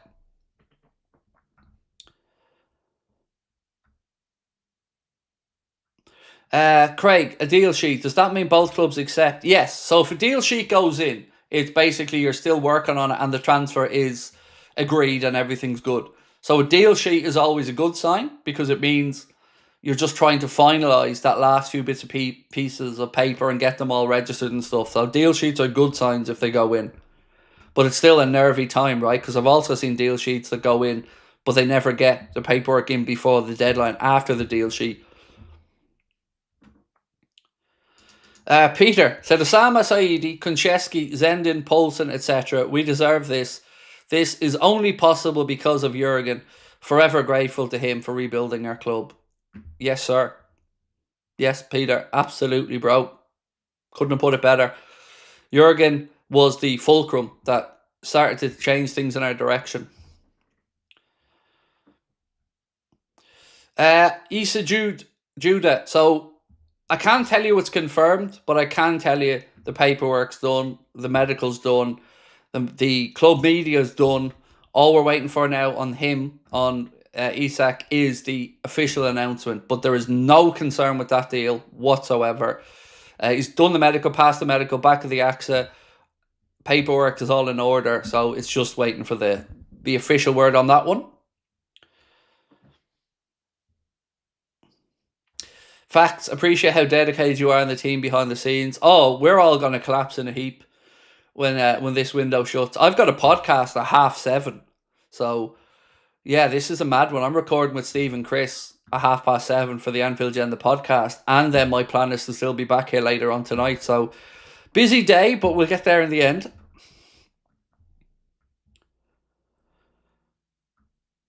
Project Lunar said, I bloody love you, mate. The saga is over. Thank you, sir. Appreciate that. Right back at you. Santino, I want to read it out, mate, because I appreciate you. So thank you. Appreciate your support. Why are people saying the Guehi deal is off? It's in a bit of jeopardy because Palace is shitting the bed finding a replacement, which feels really wrong on Mark Guehi, who's been nothing but professional during all of this. And he deserves the deal to go through. But look, what I would say is, it will happen. If we don't, and I don't know, but if we don't get Mark Guehi done, he'll be a Liverpool player. That much is going to happen. It just might be January, might be end of the season, but he will be a Liverpool player. But of course, we all want him now, which I totally understand. Anyone getting nervous about the Guehi signing? I'm not. I'd love Guehi to sign, but Isak is the difference maker for me because that's the one area I definitely felt we were short in. Guehi is the cherry on top of the cherry, but of course I still want it to happen. James Lawler said, side note, your match commentary is top notch, mate. Thank you, James. I love match days. They're my favourite. But they're also the ones that scare me the most because that's the day I'm most likely to get in trouble with my mouth. So if I get through a match day and I haven't been cancelled, that's pretty good. That's a good day. I'm happy with that one, James. Is the podcast live? No, but it will be out for members tonight. Do you know what? I'm gonna change this. We're gonna put the podcast out tonight for everybody. No members, non-members, not on a special day like this. That feels shithouse. So yeah, we're gonna put the podcast out tonight for everybody. Yeah, that feels fair because it's a special day. I don't want it to be members only first. On this one occasion, I'll make it up to members with something else at some point. But yeah, let's get that podcast out tonight. But it won't be live because we always record it. But it will be out tonight. It's a special day. We need to celebrate these things. Where can you watch it? Right here on the YouTube channel. It's also on Spotify. But yeah, on here and on Spotify. They're the two places it goes. Right, let's keep going. Hey Craig, off topic. I just want to know what you think about second keeper. Do you believe Mamardashvili is better or worse than Kelleher? It's a very difficult one to really know, isn't it? We know what Kelleher brought. We've seen that. But we really haven't had a big enough sample size of Georgie Mamardashvili, especially in competitive action, to know. So I think the truth is, mate, I can't really give you an honest answer. I do have a concern, and that concern is probably the same as everybody else's. Can he do it with the ball at his feet in the same way Ali and Kelleher can? Other shot stopping, no qualms about that. Obviously, command of his area, big dude, no qualms about that. But do have concerns about the distribution. Right, what's this one?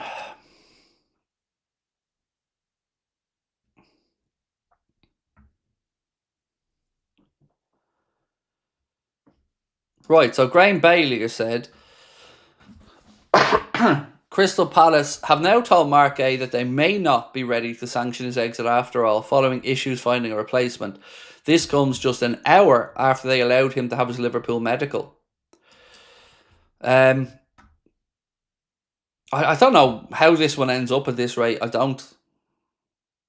But again, the absolute lack of respect to Mark A.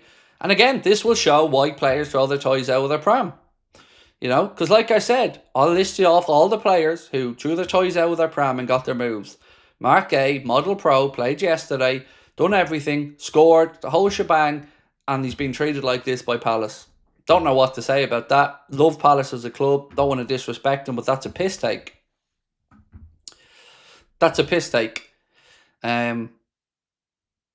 But, like I said, Mark A's character is not to throw his toys out of the pram because he's a good, kind-hearted fella, but this has to be winding him up. It really has to be. You know, he's already worn some Liverpool training gear, doing his medical and all. So I hope that he gets the move because he's earned it. And he should tell Glasner very fucking firmly, no mate, Eze, you sold off. I stayed, I played, I worked. I was a pro. Give me my fucking move. That's what I'd be saying. But again, Mark A has been a model pro through all of this, so. Anthony said, amazing signing. I can't wait to see Slot's team. Gonna be fun, Anthony, alright. Should we be worried about Guehi falling through? At this rate, yes. But again, like I said, I don't think anybody can say definitively one way or the other at this point. It's still up in the air. But he will be a Liverpool player. I know we all want him now, but I got to reiterate, he will be a Liverpool player.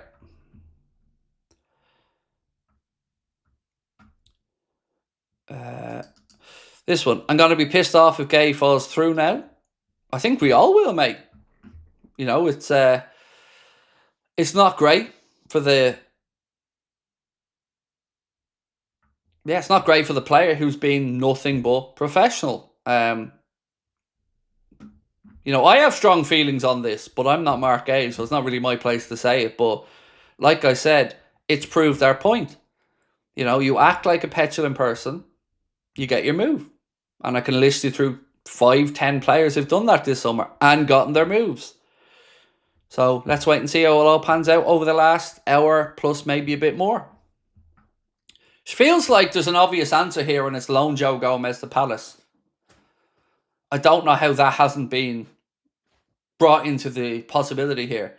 Loan him even for 6 months to Palace till they can figure it out and then maybe extend it. Because it will also give Joe Gomez a guarantee of football and Premier League football in a season where he'll want to go to the World Cup.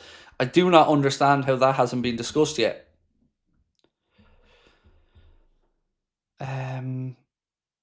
This one from Victor said, Man United go into the season with those two keepers. That's unreal. I think they're getting... Aren't they getting the keeper from wherever he was? Belgium or wherever it was. Sam said, shocking, Elliott Field 35 million loan buyback. I'm not sure on the buyback. I'm not sure if that's in there or not. I haven't got that information. It's an initial loan with an obligation for 35 million. So I think all in Liverpool will probably see the 40 million between the loan fee I'm sure they're getting and the fee in the end. On Royal Antwerp, the keeper's from. Thank you. Lamens or whatever his name is. Anthony said, no, Isak is the big news, but still feel Wirtz is the biggest wow signing. World-class young German player when it seemed Bayern bound. I agree. Yeah, so we've got no confirmation yet publicly of a buyback clause for Elliott, but we've also got none to say there isn't. So on that, I just don't know the answer yet. And I agree, by the way, Anthony. I said I think Wirtz is the biggest wow signing because that was the one that really kick-started all the believing, right? Broke the British transfer record, which we've now done twice in one window. And like you said, showed that we compete for top players at the pinnacle points in their career and get the job done. But it really made me believe in this summer. Haynes Carlson said, 33 years, been a long wait. It was about time, but we got a Swede in the squad again, I think. Oh, this one you've nothing to worry about, mate. This one, nothing to worry about. So, again, somebody coming in lying, saying deal off, you're getting banned. You can come in and have an opinion on this channel, no problem, but you can't come in and lie. So, don't come in and lie to my audience. It's in jeopardy, that much nobody's trying to disguise. But to say it's off is wrong as of right now. Because that's just not the information that's out there. Elmer, so what's the latest in Guehi? Fair play to you, mate, for being transparent and giving us confidence on Isak. Love you, do. Thank you. So the latest is that, again, Glasner's thrown his toys out of the pram behind the scenes because he doesn't think they can get a replacement in. Palace have tried for a few different replacements. And right now, they're still talking behind the scenes. He's done his medical. He's passed his medical. The fee is agreed, 35 million with a 10% sell on. So that's what we know at the minute. That's where we are at. And anybody goes any other direction, apart from journalists right now, is just being fake. Stuart Bradley said, who'll be signing in January? Great work, Craig and Connor. Keep it going. I don't expect any signings in January, to be honest with you. Managers don't usually like making January signings unless there's some form of desperation. So whether that's an injury that comes into an important player that's a long-term one, whether it's you're in a position that you feel is below where you want to be in the club or worried about it, be it European qualification, relegation. So it's, yeah, and in a World Cup year, again, players don't really want to move in January's and World Cup years if they want to be settled and playing regularly. And so, yeah, I don't expect much in January at all, to be honest with you, Stuart. Edwin said, you say you're an idiot. I think I mean lovable idiot. This is for Connor, your wife and you. Much love. Took me a while to send this because I haven't sent a super chat before. I needed to sort my billing out. So I say I'm an idiot, but I'm not. I'm very self-deprecating, but when I say I'm an idiot, I'm a really smart man. I know that. I am a very clever dude. But because I know my subject matter. I know when I'm the smartest guy in the room. But more importantly, I know when I'm not the smartest guy in the room. And that, I think, is important. But yeah, I call myself an idiot because I'm self-deprecating, but I've got a lot of confidence and self-belief as well in certain aspects. But one thing I'm definitely am is and anybody that knows me will tell you this, I am the most competitive bastard you will ever come across, whether it's a coin toss or anything. If I'm in something, I'm in it to win it. And I'm very, very, very, very tough taskmaster. Yeah, I'm all in on everything. Like, when I do something, I don't do it by a half measure. Yeah, it'd be nice to get the Isak nod, wouldn't it? To let us know that that's definitely done at this point. I mean, nothing to worry about on it, but... Joey said, speaking of coffee, I'd love to meet you for one. I'm sure, Joey. No problem meeting up with anybody, mate, for a coffee or a chat, especially if I can make it work. No probs there. This January could be great for Rodrigo if he doesn't play much, especially with 6 months for the World Cup. Don't make me sing. Say clubs that can't get their transfer business sorted before this stage of the window need to take a long hard look at themselves. Exactly. Like, everybody's known what's happening in this window. Like, even if you're on the outside, you can make an educated guess. And Palace knew that they were going to look to sell Mark Guehi. They might have thought they might get more, and there was always the brinksmanship. But let's wait and see. What's this?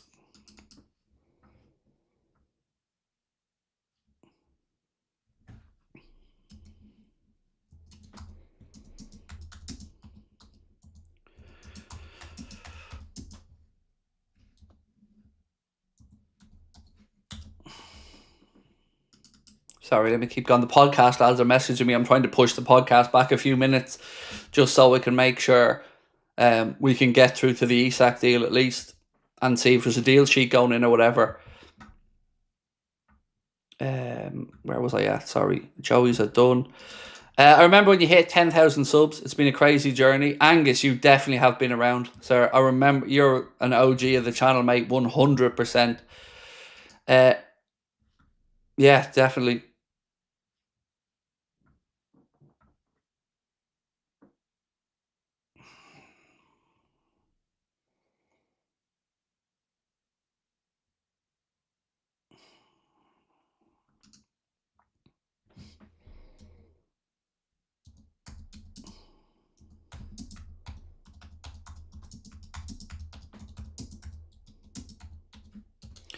Sorry, just messaging back to podcast lads. 1 second.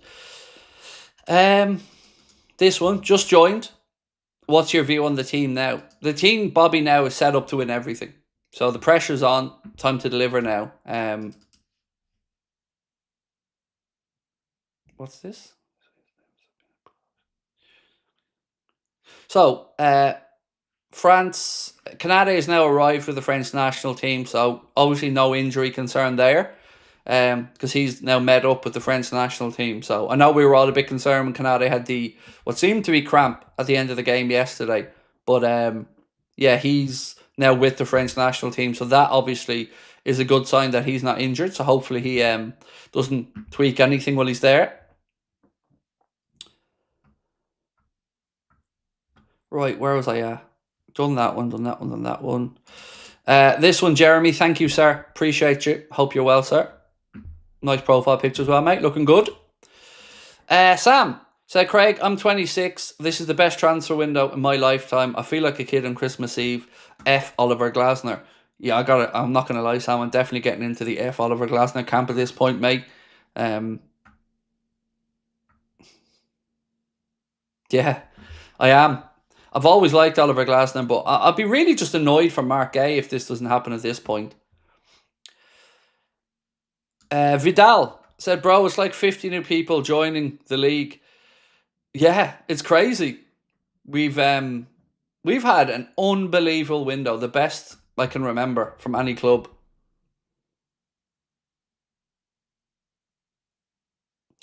Yeah, Marius, that report from Sky is a bit old though, mate. Lots has happened in the intermediate time between then and now, so that's why I'm doing my best to keep you right up to date with where we are. Right, we are still working towards our goal of trying to hit 350,000 subscribers. If you can, please do hit that subscribe button and help us out.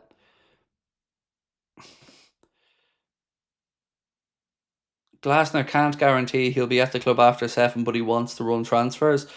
Yeah, I don't know what's going on there. Almost A10 said, Craig equals legend. Your story from earlier is inspiring. Thank you, my man. Really do mean a lot. Thank you. I'll at least say and believe next summer, and I'm ready for 5 Premier Leagues in a row. Controversially, who out of the current crop do you think first to leave? Oh, okay. Let's have a look at that. Let me look at this image, and then who do I think will be the first one to leave? Okay, I'm not going to cheat and say Petchy. I'm going to say...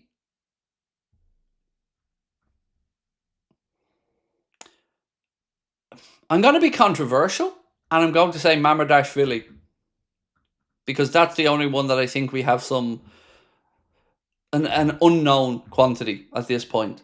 So I'm going to guess him.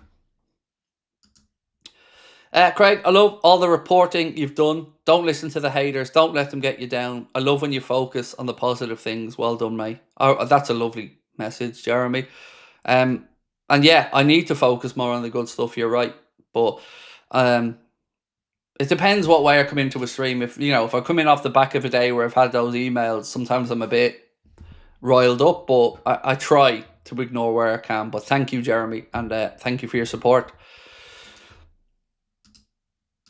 Ruspa says, with all due respect, Salah should not be undroppable. If he doesn't perform as expected, we should give his place to Ekitike. I'm a firm believer that nobody is undroppable. Nobody. You earn the right to wear the shirt. And yes, Salah has more grace, good grace, and Van Dijk than maybe a lot of others. But nobody should be undroppable. Nobody should be above being taken off. And if anybody isn't concerned by the first 3 appearances from Mo, I think they'd be being unfair, because he hasn't been himself. Don't know why. Not trying to figure out why, but we know he's better than what we've seen so far, Rusba. Cancel said, hello, good sir. Is there any other surprise signings that can happen other than Isak and Guehi? Not at this rate, no. There was some talk earlier on about a possibility of us getting Morgan Rogers, but I've not heard anything new on that since. So, yeah, I don't think so at this rate. Glasner could walk. Good. See ya. Adios. Bye. Off you go.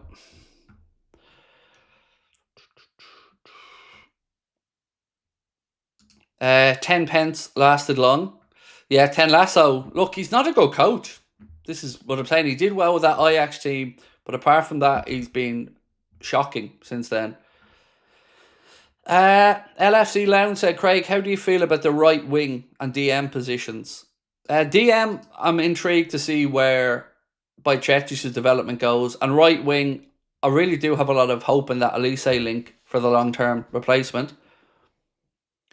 So, Lewis Steele said, 40 minutes to go. Mark Guehi deal is on and off like a light switch. Deal agreed, a medical done in London. Remember, all they need to do is get a deal sheet in by 7. Isak medical and photos done. A done deal bar the announcement. TikTok. So like we said, yeah, Isak's done. All the papers signed. We just need an announcement at this point. M. Oragav said, why are the reports that Guehi's move may be called off because West Ham has hijacked Palace's deal for Brighton's centre-back? Yeah, that's pretty much it, like you've said, mate. They thought they were going to get Igor from Brighton. He then decided he wanted to go to West Ham over Palace. It seems like the obvious solution, though, is Gomez on loan to Palace. unless Joe has something against going to Palace that I don't know about, that seems like the obvious solution here, right? At least gives Palace till January to figure something out. But let's wait and see if anything comes of it. Remember, Guehi's done his medical.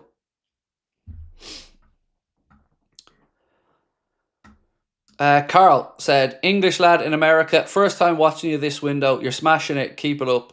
Come on, Guehi. Thank you, Carl. Really do appreciate that and hope life is treating you well over in America, my friend. Craig, do you know if Isak has passed his medical? He has, Nathan, and the contract signed. It's just, that's done. You can consider Isak in your head a Liverpool player. It's done. Just no announcement yet. So that one, 100 million, billion % done. He's a Liverpool player. But yeah, we're still waiting for the final piece of the jigsaw here, which is the Mark Guehi news. But absolutely no doubt in your mind, Isak's a Liverpool player. How good is that to say, by the way? Isak's a Liverpool player. And I can't wait to hear his interview. I cannot wait to hear the first words out of his mouth. I cannot wait for it. Honestly, I'm expecting a big, huge smirk on his face. Sonder said, always had fun every summer when we sat here and talked about Doku as a Mane replacement. Legendary moments in this community.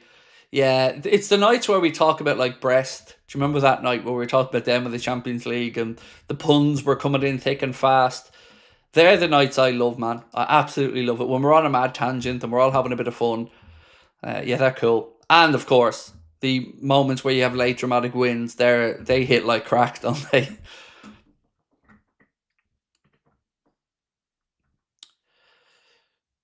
He's staying, lads. Well, you don't know that, Simon. So again, please don't come in. You can have an opinion. You can say, I think he's staying. But don't come in with a factual statement that you don't know is correct, mate. None of us do.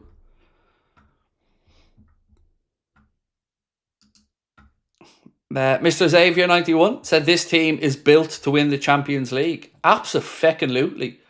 I agree, as it should be. This is a team of assassins. It really is.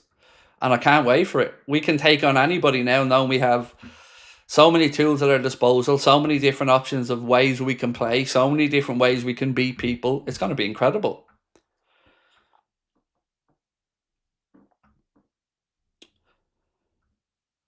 Where are we? Dave said, wonder how Lavia and Caicedo are going. Caicedo, do you know what? We won in that. I was only thinking about this the other day. I was heartbroken when we didn't get him. Absolutely heartbroken. But we won in the long term. Like, Caicedo will do great things. He's a great footballer. And they've a good player at Chelsea. But like, look at what it got us in the end. Gravenberch, Maka, Szoboszlai. That's the midfield. So, you know, while it was heartbreaking, and it was, I think long term it worked out, didn't it? Because we got a brilliant midfield put together.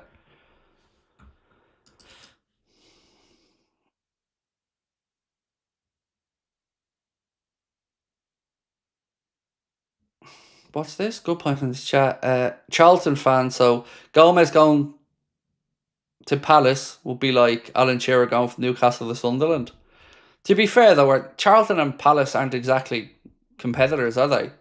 In the last decade or 15 years. So I don't know if it is a good point or not, because ultimately Gomez wants to play football. Where was I at? That one, this one. Only sick people tell others to kill themselves. I know, Martin. It's pathetic, isn't it? Thank you. Unlike Palace, I never pull out, said Charlie. Charlie, all the kids there. Guehi, tell Crystal Palace, keep me, but I don't play. I go for free.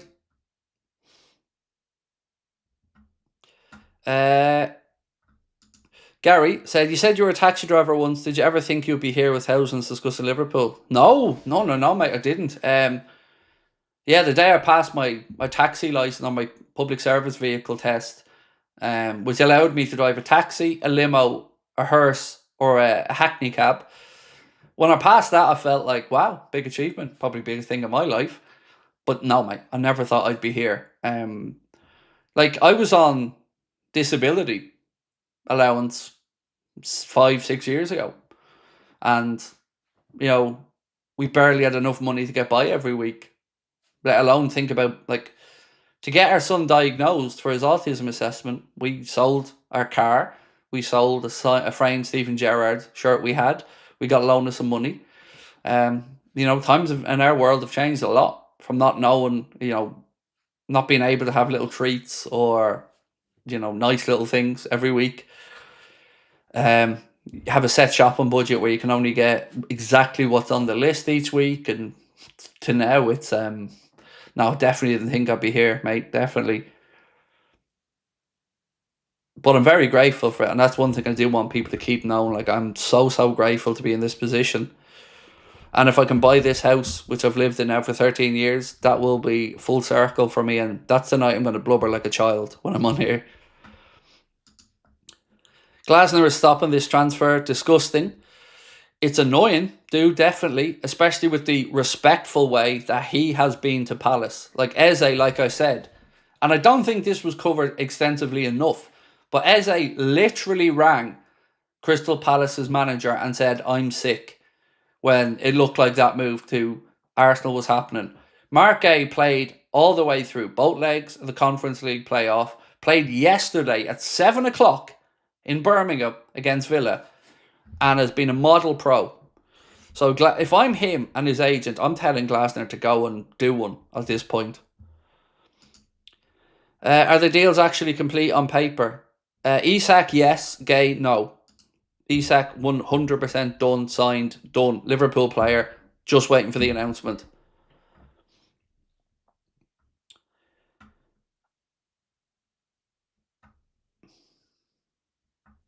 So someone said the Isak confirmation has been announced on BBC.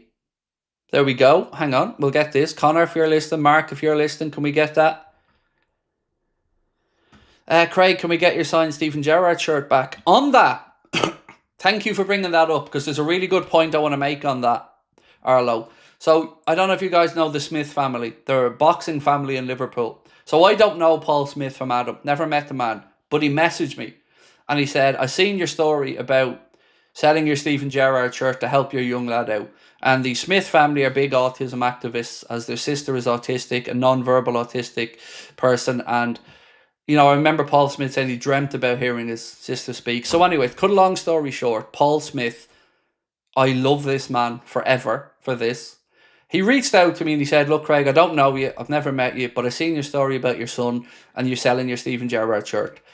I reached out to Stephen Gerrard and he's sending you over a signed LA Galaxy shirt, because that's where Stevie G was at that point. And that moment stopped me in my tracks. And for that moment onwards, I will be forever in debt to the Smith family.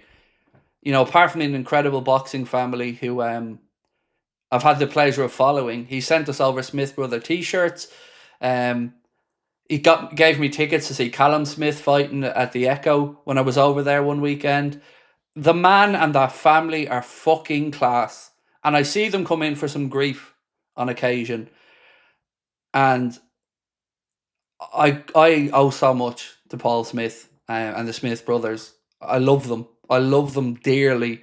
And I've never physically met the man, but my God, he if he ever knows what that meant to me, it inspired me, because wow, he doesn't know me. And he reached out to Stevie G and got me a signed LA Galaxy shirt from Gerrard. That is incredible. What a man, what a family. And again, another reason why I'm so defensive of Scousers, because that is what Scousers are. That is fucking heart of gold stuff. And they represent the city and always have done amazingly. So yeah, much love to Paul Smith and his family. Absolute heroes. Love them to bits. Hopefully I'll meet him someday, because I'd love to give him a hug and say thank you for that moment, because it stuck with me forever. And I've paid that back, by the way. I want to put that out. I've paid that moment back as well, in a good way, which I don't want to talk about because it's private and behind the scenes, but I've passed on another good deed to somebody else. because of that inspiration. So yeah, that's what Scousers are. That's why that city is so special.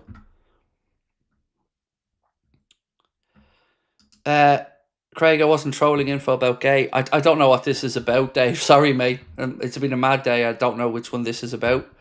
If it was in the chat or not, sorry. It's just been a mad day, man. So much news coming in and out. Where are we? This one, Andrew said, who runs Palace, Parish or Glasner? Parish said he can't lose Guehi on a free. I know. And look, here's the mad thing, Andrew, right? When I look at this, I can understand Glasner's point if he thinks it will really mess up their season. But the only way that 35 million becomes a big thing is, are we talking relegation? No, you're not talking relegation with Palace. They're too good to be relegated. They've shown that already. So, yes, Guehi is a huge loss. But they're not going to be relegated. So then Steve Parish has to ask, is Mark Guehi staying worth £35 million to Crystal Palace to give up? I don't think it is personally, because I don't think they're in a relegation battle. Nor do I think they're going to qualify for the Champions League with or without him. So, I don't think it's a deal they should turn down. But, it's up to the owner of Crystal Palace, or the chairman of Crystal Palace, and his manager to figure out. Craig Bowen said Liverpool need to say we take Guehi now or we walk and take him for free in 12 months. Of course, I've no doubt that'll be what will be communicated behind the scenes. Like, Mark Guehi will be a Liverpool player now or next summer. He will be a Liverpool player. But yeah, look, like I've said, all this is going to show once again is that players who throw their toys out of their pram get their moves, and players who are model professionals get left high and dry. So what do we think is going to happen the next time Palace have a situation like this? The player is going to kick up and push for his move, because trying to be the nice guy is leaving this situation. And it's not really great, is it? The situation we currently see from Mark Guehi, and he's been nothing but a gent. So I hope he gets his move, because it's bad form if they don't. But again, Crystal Palace will make up their own mind.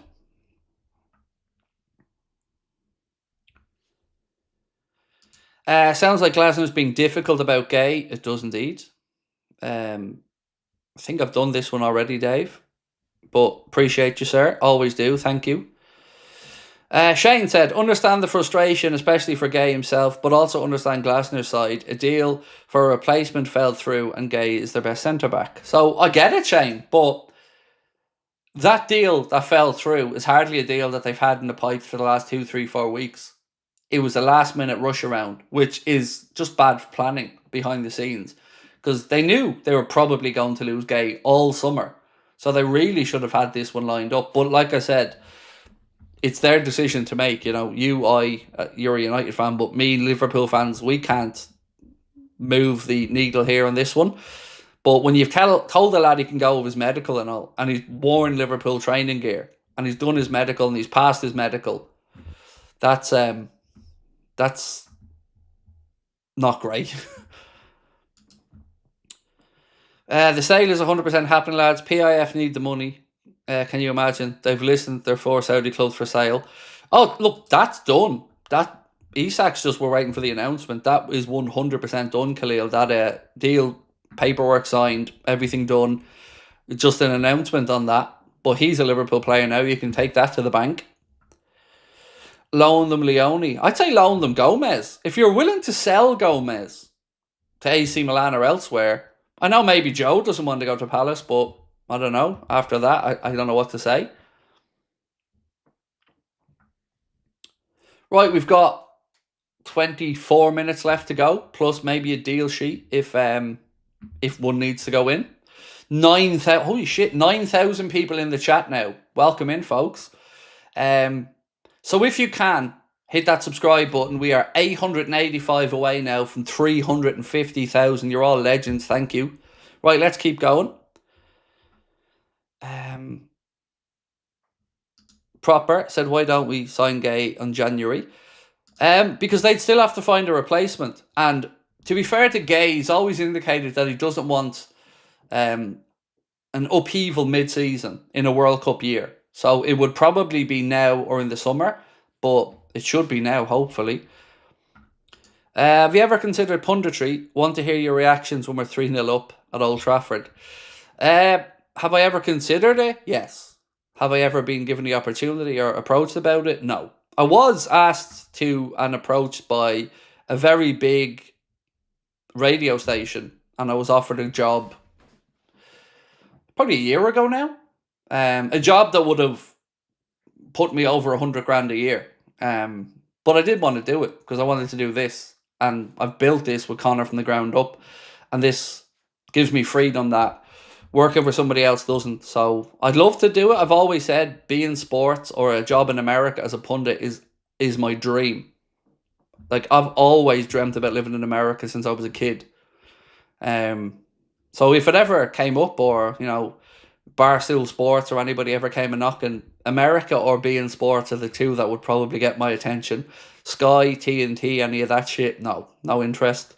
But yeah, that's the dream. Gakpo isn't Ekatike. Gakpo, Isak, Ekatike give Salah a couple of games. There's certainly options there, Dave. Loads and loads and loads of options. Come to Texas. So I'm not sure if you know or don't know this. The Department of Homeland Security kicked me and Connor off the EASTA visa waiver program for the States because we were going to do a show in Boston. We thought the EASTA covered us for the show. It didn't. We needed a performance visa. Our Boston trip was cancelled last minute. We lost about $6,000. And the real kick in the balls was we were booted off the visa waiver program for America, meaning we can't go on a holiday anymore without having to go and fill out a load of paperwork, get a 10-year holiday visa, be interviewed at the embassy over a tiny little thing that they said was a regular mistake. And it's broken my fucking heart because I love America. And I planned on being over there this year in Florida with my family, and I can't go anymore without going in to do all of that. And the paperwork to do the visa, the 10-year holiday visa, when I say it's intrusive, I'm not exaggerating. They want every job I've ever had, every boss I've ever had, every phone number, every reference of every job I have had, and everything I have done in my life for a 10-year holiday visa. Not to live there, for a holiday visa. It is so fucking intrusive. It's disgusting. So that really broke my heart. Because I love America dearly and would love to be over there visiting people. But yeah, that one moment just broke my heart. Treated like a criminal behind the scenes. Brought into interrogation rooms and shit over going to do a show to 80 people that we were losing money on. Honestly, man, it's felt so unnecessary and so over the top. Anyway, I digress. Let's move. Victor said, message of this transfer period, Liverpool now is a destination club, not a move through club. It absolutely. And this is what I was saying. Like, some people were saying Isak will come and do what he did at Newcastle to you in a few years. No, he won't. For the very reason that Victor's just said. Liverpool are a club that can win everything, and players coming here know that. So yeah, we are absolutely now, and I'm so happy to say it, Victor, a destination club.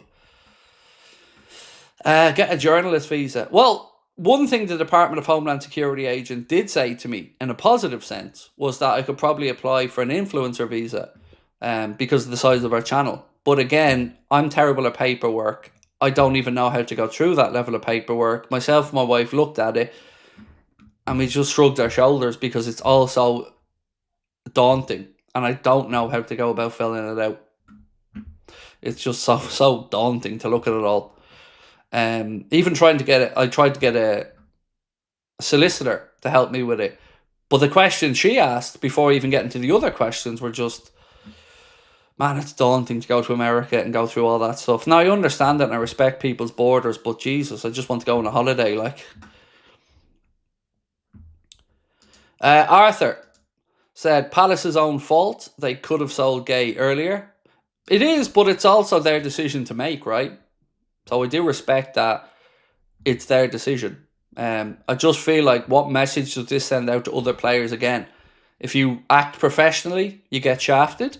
If you try your toys out of the pram, you get your move. So let's wait and see how it ends up. But like I said, we have to wait and see. But either way, he will be a Liverpool player at some point. We just, of course, want it to be now. Alex said Glasner and Parish showdown. You know, when you call your friends and they're having a screaming match with their mom. Definitely.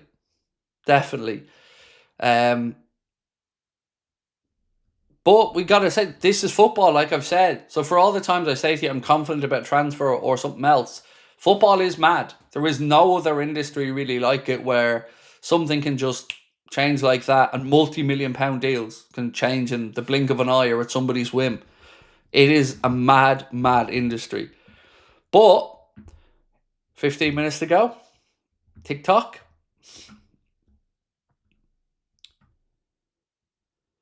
Boeing Zabadi said, if a deal is close, can we get an extension? Yes. APM is you can apply for an extension from 7. The deal sheet, it's called, will give you till 8 p.m. then to get the paperwork sorted out. Tanya said, sorry to ask, have we signed Mark? No, not yet, Tanya. It's in the balance as we sit here. So he's passed his medical, which he was given permission to do, but nobody, and I mean nobody, knows at this point what's happening. Everybody is on tenterhooks waiting to see. State of Bliss said, hi Craig, can Guehi be ours if no solution is made?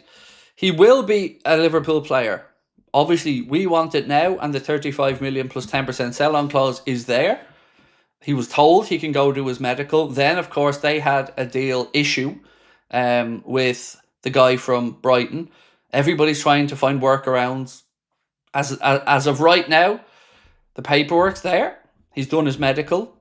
It isn't lodged, and I don't know if it's signed or not, to be honest. I don't. So that one is the only question mark left. We know that the Isak medical done, paperwork signed, done. He's a Liverpool player, bar the announcement. So they're the two things we know. This one, Reese Norman, said, hey Craig, I want to say thank you for putting a smile on my face every time I come to appreciate you. Isak Monday up the Reds. I love that. Thank you, mate. And I'm glad I can put a smile on your face. That is always the aim, is to put a smile on your face, mate. If I can do that, I'll call that a win. Craig, think Pep will last till Christmas at City? Good point. I was sitting here yesterday thinking, will Guardiola finish the season? Because they've lost 2 from 3. And again, the infight, now Rodri's coming out saying they're making kids' mistakes. The 130 charges are still hanging over their heads. And I always felt FSG smelled blood in the water here. And that's, as well as the infrastructure stuff, why they were so adamant to go big now. Anthony said, hi Craig, if you could bring in any Liverpool player from any decades to fit into this current team, who would it be and how much do you think it'd be worth? It'll be Steven Gerrard and, I don't know, 150 million? Yeah, but it would always be Steven Gerrard. That's the answer, always. Imagine Stevie G in behind Salah, Isak, Ekitike, with Vert, Soboslai or Maka. I mean, come on. That's filth. Leach said, got to be a deal sheet situation right now for Guehi. Yeah, you would imagine so. So, one outlet has said, we've been told Mark A deal will go through. But I wouldn't take it as a given just yet.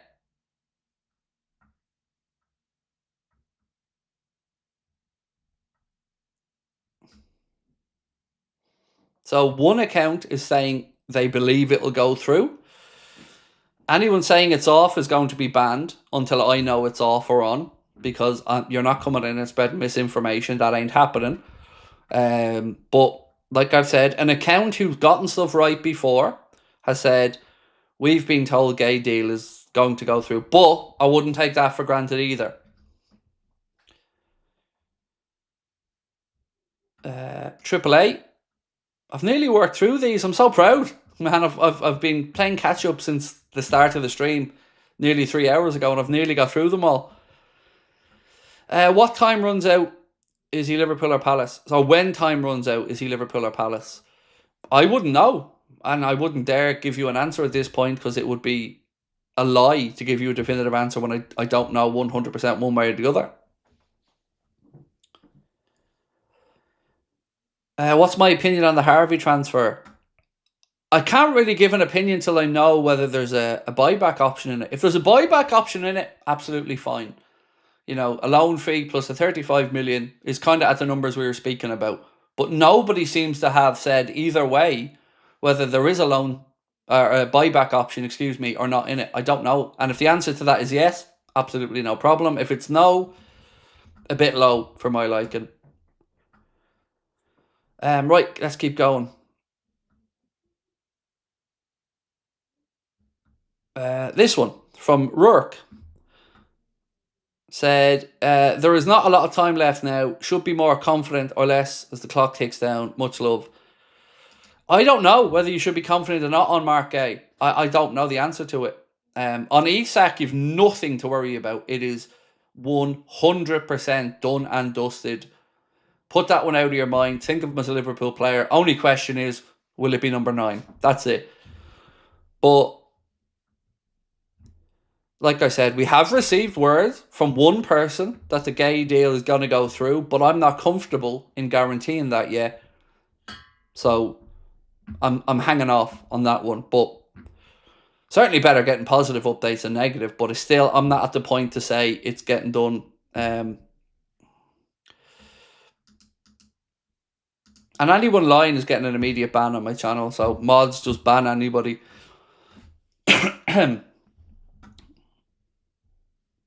Right, let's keep going. So much more to go through yet. Angela said, first time super chat from one autism parent to another. Well, I'm actually autistic as well, Angela, but I'll get to that in a second. I hope you're very proud of what you've achieved. Thanks for keeping us all informed. I'm really grateful and proud, Angela. Yeah, I got diagnosed at 35 with Asperger's, which I always knew I was different. My mum used to always tell me, Angela, my mouth was going to get me in trouble because I'm very outspoken, I'm very blunt, and I'm this way in real life as well. So my mum never knew, and I actually wonder, Angela, was my mum on the autism spectrum? Because we had very similar traits in a lot of ways, just temper tantrums, and I have sensory issues with my hearing, which I can't hear competing noises together and stuff. So yeah, when I was diagnosed at 35, it made sense. My life made sense because I always knew I was different. I always had to read people's body language. I could never really understand certain things. So it all made sense to me. And now I embrace it because it's just part of who I am. And the biggest part, Angela, was the anxiety.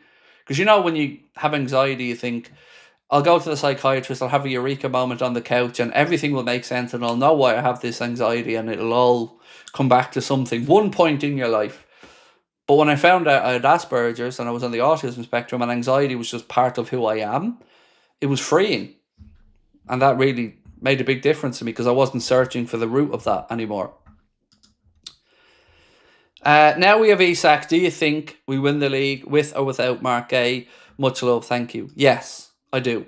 Mark Guehi is the cherry on the top. But Isak is the difference maker because it means we're stacked in the department that we needed to be. Right, what's this? So, Dave O.C. Coppa said Liverpool have 10 minutes to submit a deal sheet for Mark Guehi. Guehi is still in London after completing his medical. Liverpool must have the deal sheet submitted by 7. That will allow them more time until 9 actually. So it's 9, not 8, 9 on the deal sheet. Sweet. So again, we'll see if that deal sheet goes in. We'll get that. I'll stay on a few minutes past 7 till we get that. We've pushed the podcast a bit later so I can spend a bit more time on with you guys. No, Alfie, the Guehi deal isn't completely off. Anyone who's telling you the Guehi deal is either on or off at this point is a liar, unless it's a journalist who has information. Ignore idiots in the chat who are lying, trying to wind you up. We will keep you as informed and be as honest as we can on what we know. Nevelin said, do you think Konoplyanka will be done in time? That one still makes me smirk to this day. The idea of Enair on the Harley, trying to get Konoplyanka done. Oh, so we've come a long way since then, Nevelin, haven't we? Right, where are we at? So, Jordan, welcome to Anfield Agenda FC, my man. So, if you can, do hit that subscribe button. New people to the channel, welcome in. Lovely to have you with us. But if you can, help us out. As you can see, we're closing in on 350,000 subscribers. Right, let's keep going. Chad said, love you, Craig. Get you to a Husker game. Oh, I'd love to, Chad. I'd love to, man.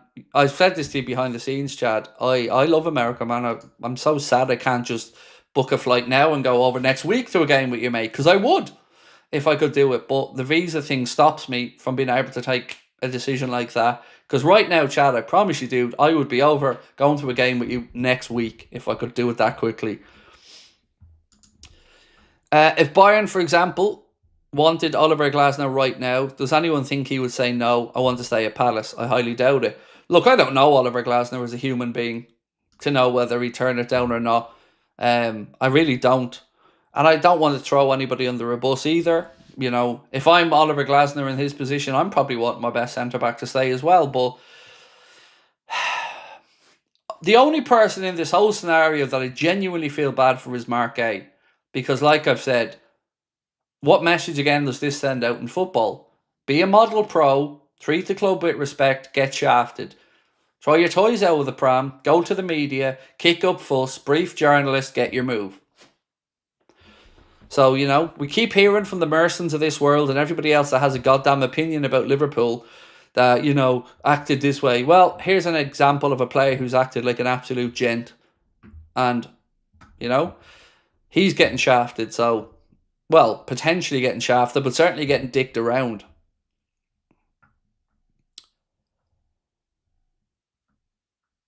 Trav said, so glad Isak's arriving, but think we all know how important it is to get Guehi over the line. Hoping for some good news shortly. Big love to your stream as always. Thank you, sir.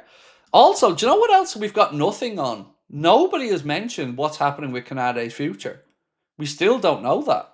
Like, obviously, Mark Guehi coming in, if he does, give some reassurance moving forward that we're not going to be stuck. But I would love to know what's happening with his situation. I really would. Like, is there any chance here we have a future with Guehi and Canade and Van Dijk and Leone? Or is it going to be Guehi to maybe come in and Canade to leave for free next summer?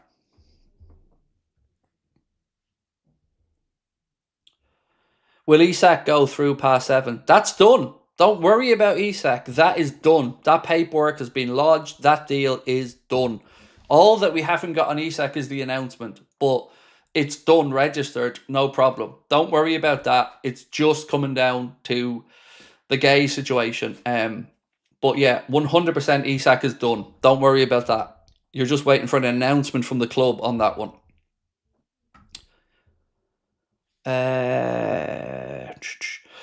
This one. Seeing news about Wharton and a pre-agreement for 2026. Not heard of the source before.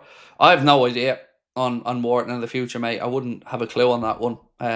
Yeah, I'm not going to lie to you and say I know. I haven't got a clue. Right, what's this?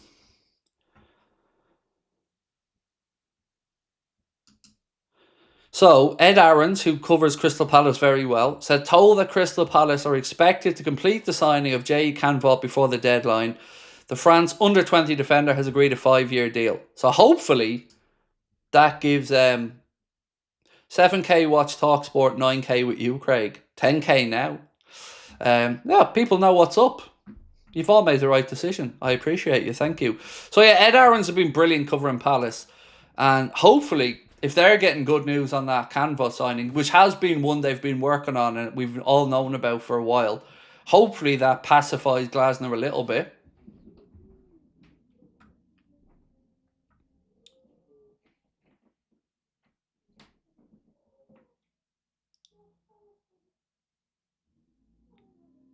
Hang on one sec.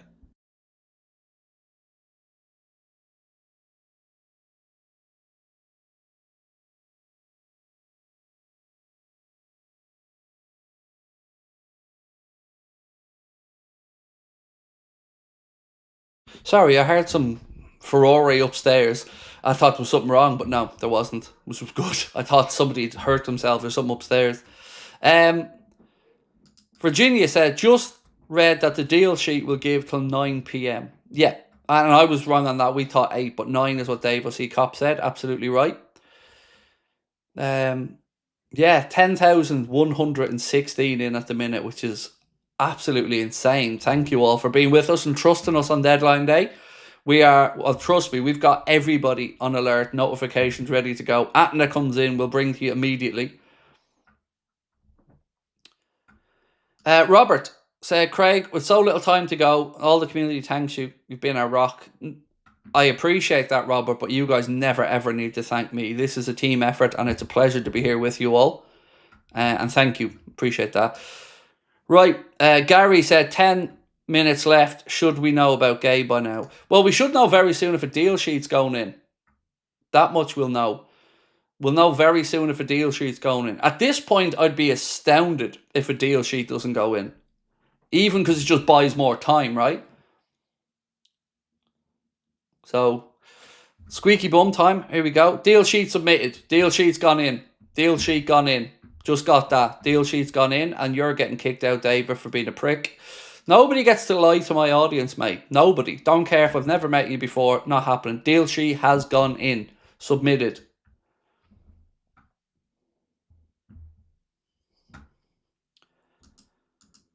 So, Mike McGrath confirming again. Deal sheet set to be submitted for Mark Guehi move from Palace to Liverpool, but the deal is in the balance. So, deal sheet doesn't mean it's done, by the way. Let's be honest about this. Deal sheet just means it gives us more time. So, again, we're unsure of what the outcome will be. Honesty is important here, but the deal sheet has gone in. So that much we do know.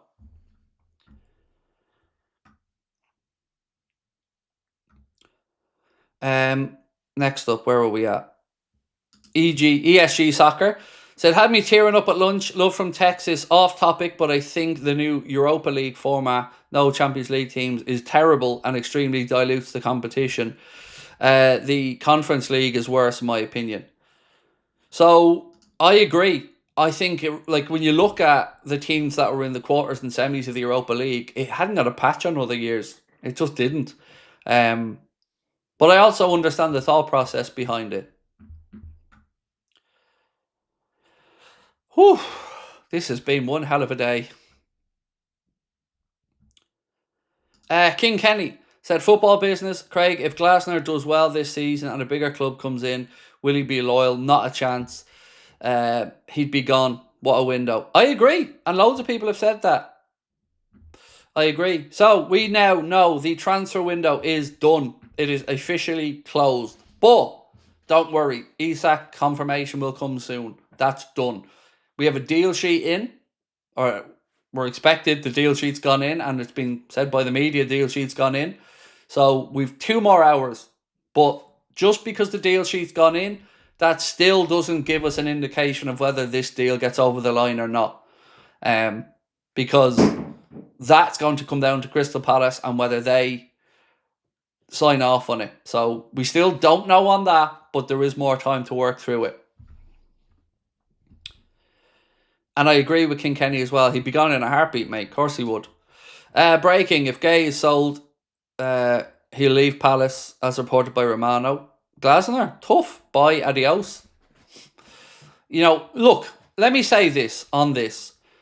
If any manager at any point, and I was the chairman, came to me and said, do this or, then I don't really care after that. You're all gone. Fuck you, bye. You don't tell your chairman what to do. You don't. And you don't make an ultimatum. So either one way or the other, that would be your marching orders from me if you came into my office with that shit. Don't care what you've done, what you've won with the club. If you come in and make an ultimatum, you're off. Bye-bye. Or your card is marked in my mind and I'll be working on your replacement over the next few months.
Right. Sorry. This one from Calvin said Glasner will walk if Guehi is sold.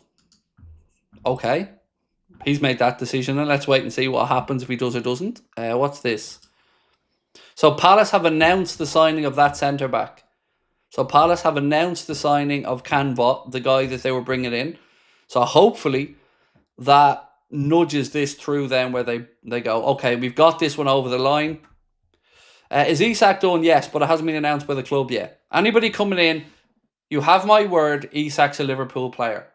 I know you haven't had the official announcement from the club yet, but you have my word. That is done. It's submitted. Paperwork's gone in. Everything is tickety-boo with Isak. You have 100% commitment from me on that. Done. You have nothing to worry about. We'll get the announcement and we'll celebrate it. But the deal sheet's gone in for this, which gives us 2 more hours to figure it out. But yeah, on Isak, just waiting for the official word from the club, but it's done. Let's keep going anyway. Khalid said, hey Craig, predict the goal scorers in your preview. Yeah, good addition, Khalid. I'll try to remember that. I like the shout, mate. Thank you. It's certainly a good suggestion, sir. I appreciate you.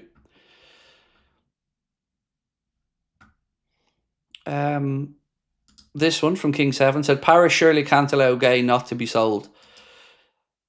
Again, like, I don't know Steve Parrish, so it's really difficult to get a read on him. All we can do is take him at face value when he said a club like Palace cannot not sell a player like him for 35 million. So look, I've always been honest with you and said I don't have the inside scoop on the defender situation. So I'm just relieved that my news and information on Isak came through, but the rest, I'm like everyone else in the chat. I'm waiting. But let's see what happens. So, couple of things, right? At some point, I'm going to be going to record the podcast. The podcast will go out pretty quickly, but I will be then back after that for a live stream. So if I leave in about 25 minutes or so to do the podcast, I will be right back by about 9 o'clock to talk you through everything else that's happened. But I'm not going yet, so let's keep going because I hope we get the announcement from the club. So at this point, Sky Sports are saying both clubs are currently still saying that the Mark Guehi deal is happening. So Sky Sports are saying both clubs are currently saying that the deal is still happening. So let's hope it does. Where was I at? Sicily Bambolina. Sorry, mate. Most exciting non-match day watch along by a landslide. This is second. The biggest one ever we had. We had 13,000 people in when the Super League broke. That was our biggest ever stream. We had 13,000 people live for that one. This is third, I think, so far.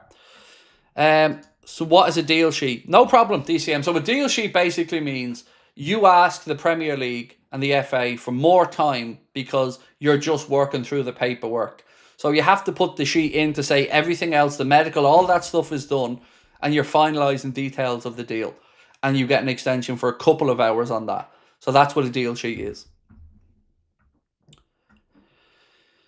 Paul Fraser said, great effort, Craig. Thank you, bro. Appreciate that.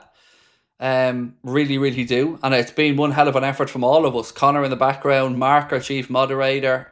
Honestly, Matt, who departed us today, actually was his last day. Yeah, been a mad effort. And my family as well, I want to say thank you to for letting me be persona non grata in their lives pretty much for the last 48 hours. Glasner needs to stay in his lane, the melt. I love that, Luke. I do, mate. Yes, I agree.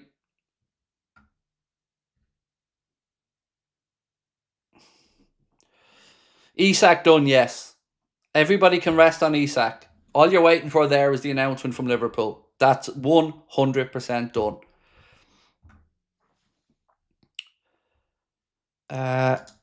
Little Carl said, just seeing that apparently this is Glasner's last season, which would make me think he doesn't get a say in the Guehi deal. I'm hopeful. I didn't know that. Either way, like I said, if I'm Steve Parish and he's giving me an ultimatum, then off you pop. You don't give ultimatums to your chairman. You just don't. So let's wait and see.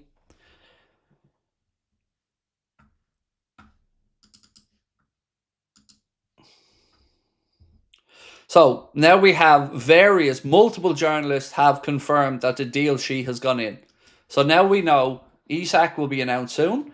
The deal sheet for Guehi has gone in. Now multiple journalists have confirmed the deal sheet has gone in, which means things are still trending in the right direction. So deal sheet gone in. We can confirm that by multiple journalists now.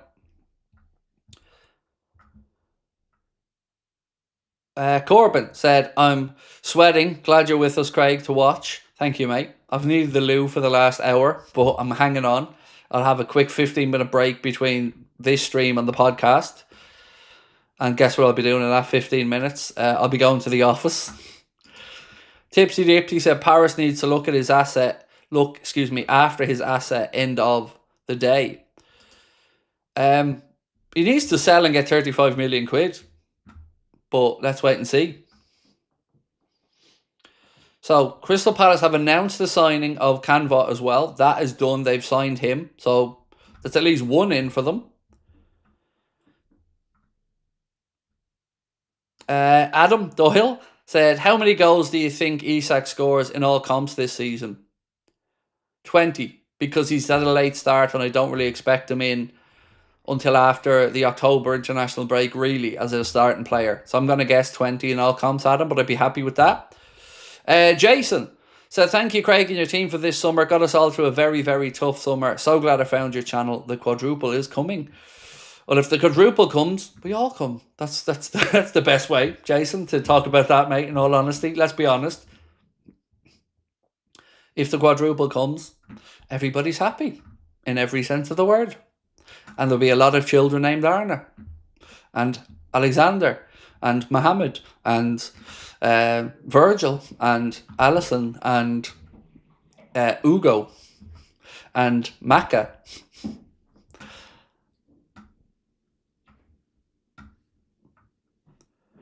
Where's announcement? I don't know, probably with the rest of your sentence, mate, somewhere. Go ask Liverpool. Send them an email with that and see if they'll answer you.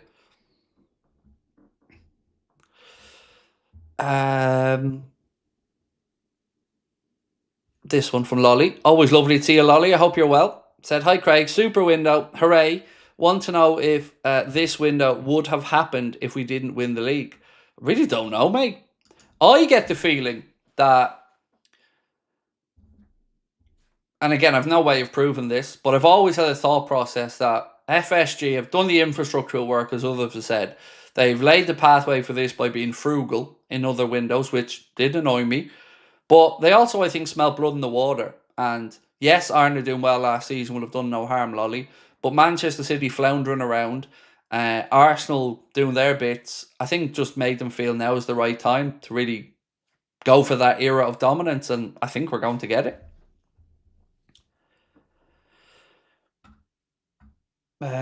What's this one?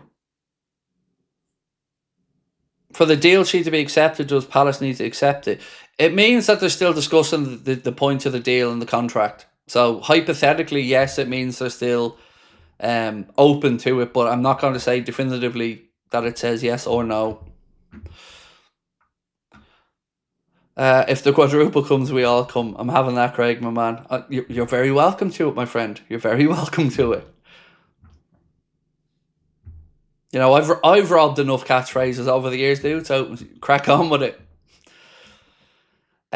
John Williams said, hey, Craig, do you think Ekitike should play the full matches instead of being subbed? I think Arna just wants to get him used to the intensity, John, of the Premier League, and that it is that step up from even Europa League and Bundesliga action. So I think it won't be too long before he feels Hugo is ready for the full 90. Matt says, certain on Guehi. No, we're not, Matt.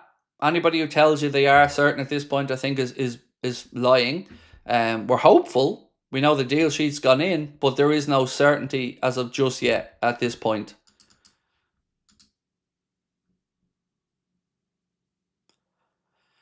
So yeah, as we know, deal sheet is 100% lodged. That's confirmed by multiple sources. So we need to just figure out from there where we go. Right, let's move on. Where was I at?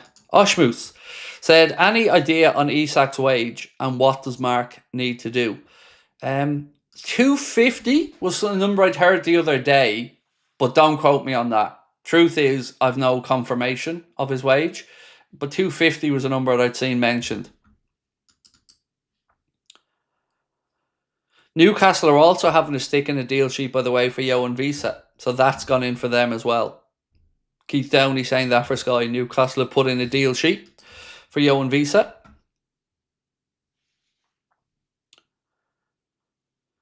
So yeah, so here's where we know. Isak is done. We're waiting on the club to announce it, but it's done. Nothing to be concerned about. Guehi deal sheet gone in, still being worked on, and it feels like it's trending to a positive direction, but let's wait and see again when we get confirmation on it. I can also confirm that I'm definitely going to have to go to the loo in about 15 minutes and take that break.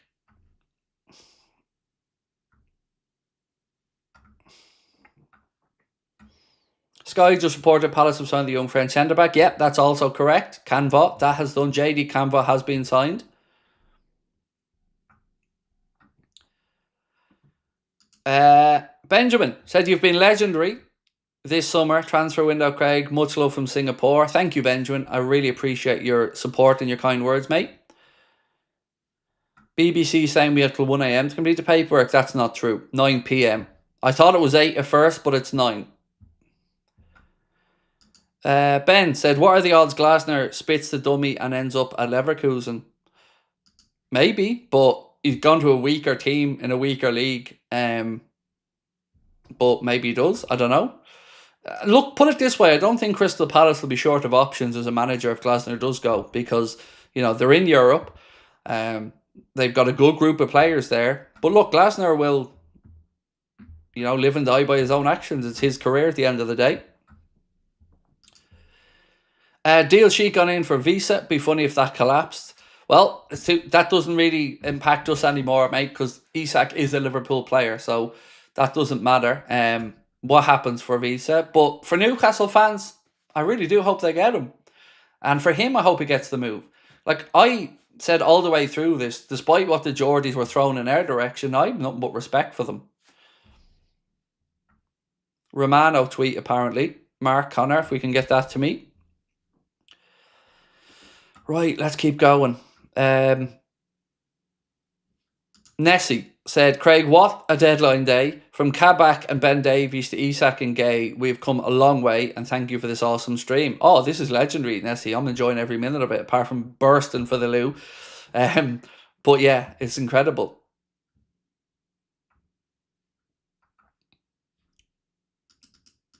So all Romano was saying is about the deal sheet going in, which we already knew, to be fair.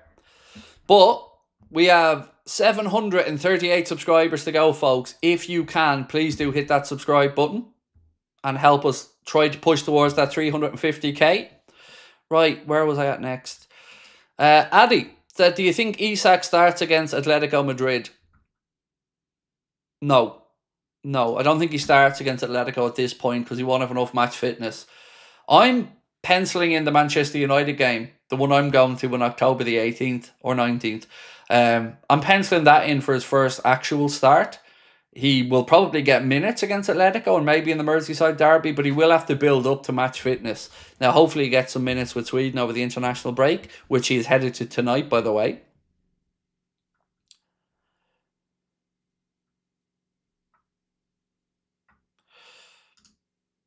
Craig bans members for no reason. Are you the arsehole that's going around crying in all the comments? I ban people for being an arsehole, just like I've just banned you for being an arsehole. And I don't care if you're a member or not.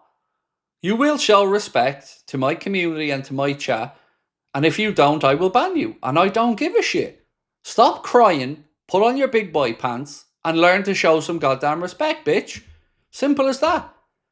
I will ban anyone. I ban my fucking mother if she came into the chat and wasn't showing me respect. I'd ban my wife. So you, somebody who I don't know, I have no problem going Bye. Adios, dickhead. Don't need you. Whether you remember or not means nothing. You will respect me, you will respect my community, or you won't be here. And keep going. I've seen this little bitch is commenting on every video. Oh, I'm a member. I don't care, mate. I couldn't give a fuck. Member, non-member, respect or bye-bye. Get that through your thick little trolling head. I will do the job your parents were seemingly unable to do, which is put fucking manners on you. End of. And it ain't going to change. So, show respect or do one. You're welcome. Right, Rabadan said, great work, Craigerton. Craigerton, that's a new one. I'll take that. Craigerton. I like Craigerton. We'll move with that one, Rabadan. Craigerton's great. Transfer related, semi-hot take. We will reach 25 before United reaches 21.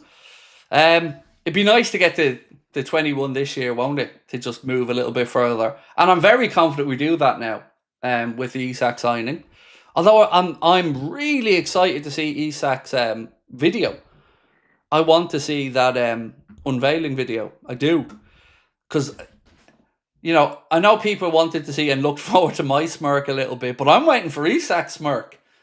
Because this dude's been through a lot this summer, whether you agree or disagree with the way it's all worked out. It's brilliant. I can't wait. I can't wait to see this video, and I can't wait to hear his first interview. And I am hooked for this. This one is gonna hit different. I can't wait for it. Honestly, I'm buzzing to see Isak's interview.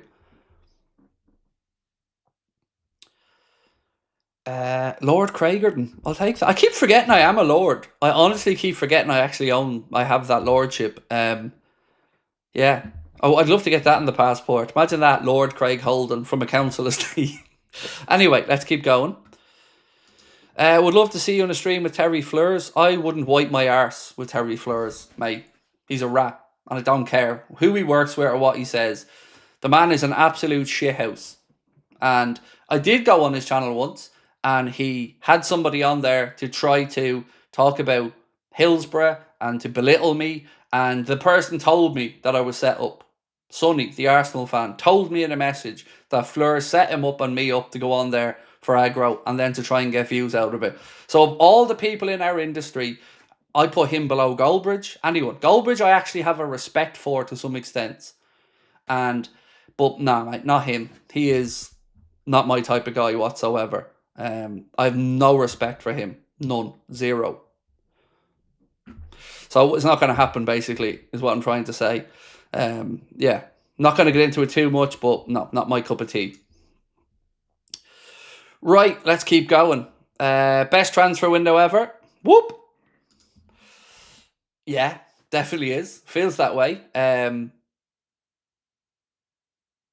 Look, the only argument now is it the best in the history of football? That's different. We'll let others decide that one, but my 13-year-old daughter loves your show, Worried with Language. So, Austin, let me say this to you, my friend. I appreciate that maybe you don't like the language, but here's what I promise you, Austin. I will always try to make sure that your daughter receives the right morality from this channel. I will swear, dude, and I respect if you don't like swearing. I do. I appreciate where you're coming from.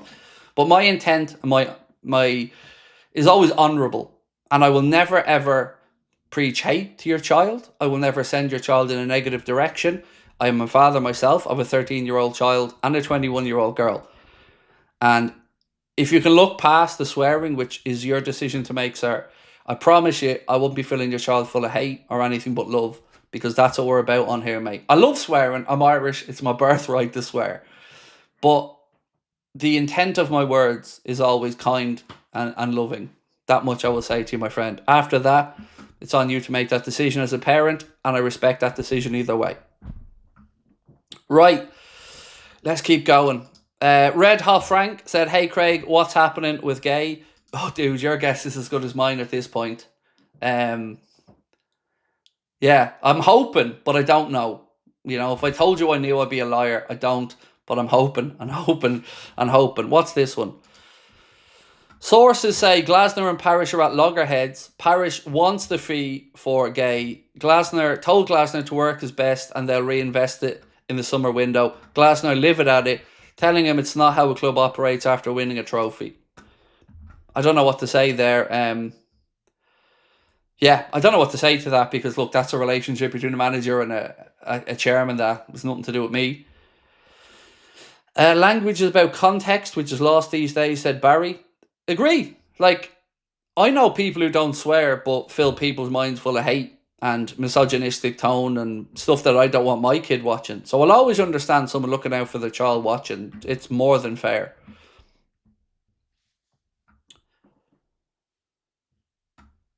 Does he know he manages Palace? If this much is mad, right? Like, just to read out the last bit of what this gentleman, Chris Williams, has said. Glasner livid at it, telling him it's not how a club operates after winning a trophy. I mean, they won the FA Cup and they deserve that FA Cup, but how he operates, I mean, Parish has to look after the financial interests of the club. And let's just play this one out. Like next summer, let's say, if Mark Guehi goes for free and Parish turns around to Glasner and said, right, you've got 10 million for a centre-back. And Glasner says, sorry, Steve, 10 million ain't going to cut it for a centre-back, mate.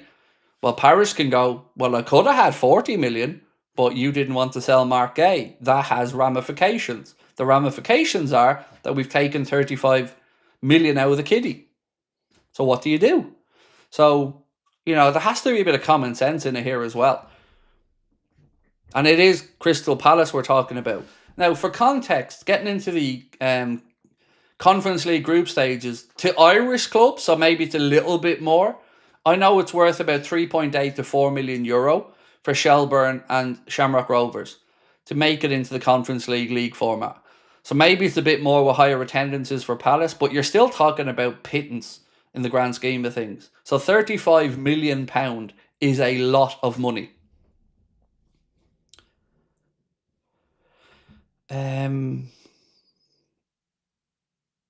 Where was I? I can't remember which one I was at. I think I've done that one. Chad's one. Just let it go, Craig. You need a catheter. Oh no, it's the other. It's not the front, mate. It's the other side on this one. Yeah, and my toilet break has asked for a deal sheet. But I'm gonna have to go in a couple of minutes because I've got to get set up for the pod, and then I'll be back on at 9 after that. Right, let's fly through these again as quick as I can to make sure I don't miss anyone. Thing I'm looking forward to most, Isak versus Madrid. Oh yeah, good shout, Kieran. Yeah, we get to look forward to him terrorising Madrid as well. Oh yeah. Oh, he'll be ready by that stage, mate. Yeah. Yeah, Madrid best be scared coming to Anfield when we've got Isak, Ekitike, Salah, Wirtz, Szoboszlai, Maka, Gatbo, Frimpong, Kirkes, Van Dijk, Canade, maybe Guehi. Yeah, that's going to be epic. Craig, there's a deal sheet submitted for Mark Guehi. Yep, that's been confirmed, my friend. Mike, thank you, by a couple of journalists as well.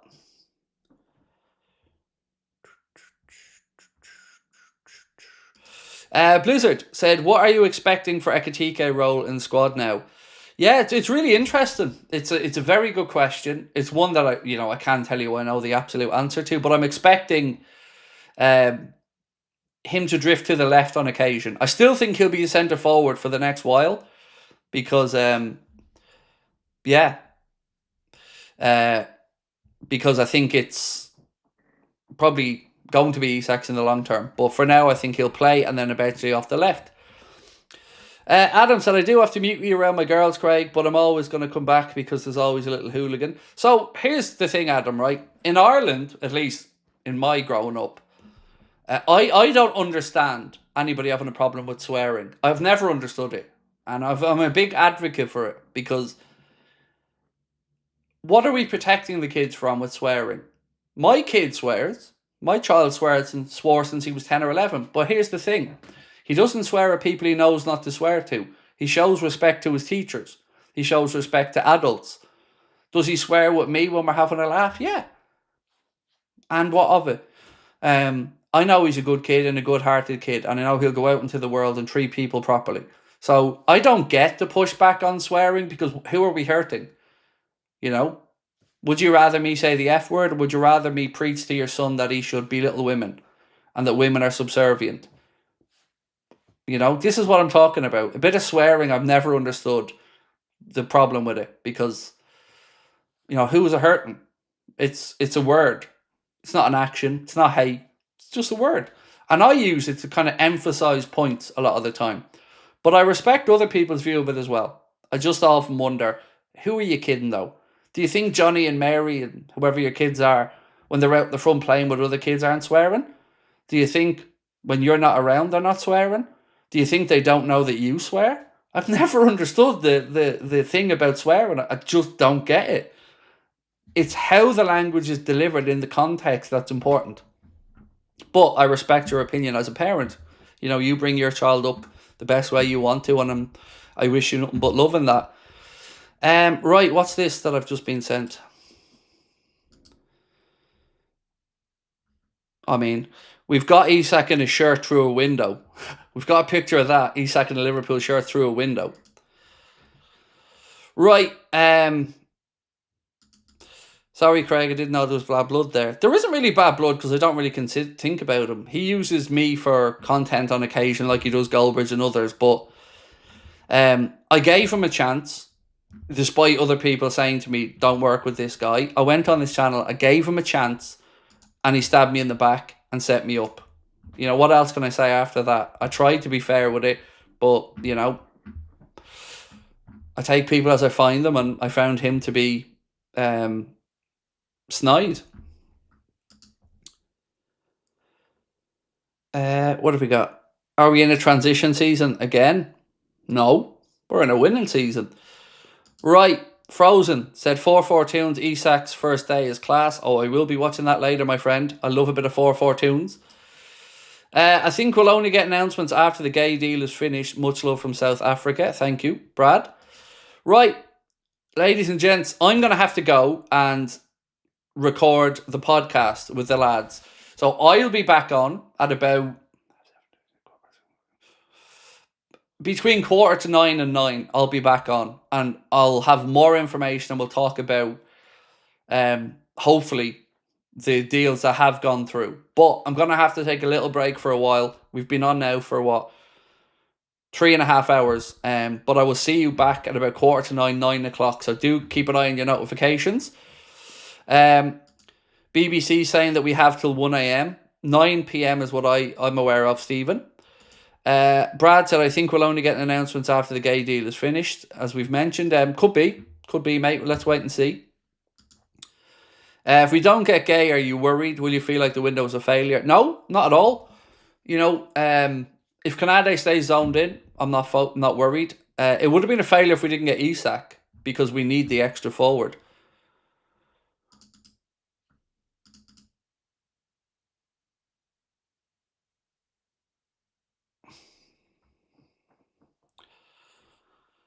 I don't know what this is Ben sent me.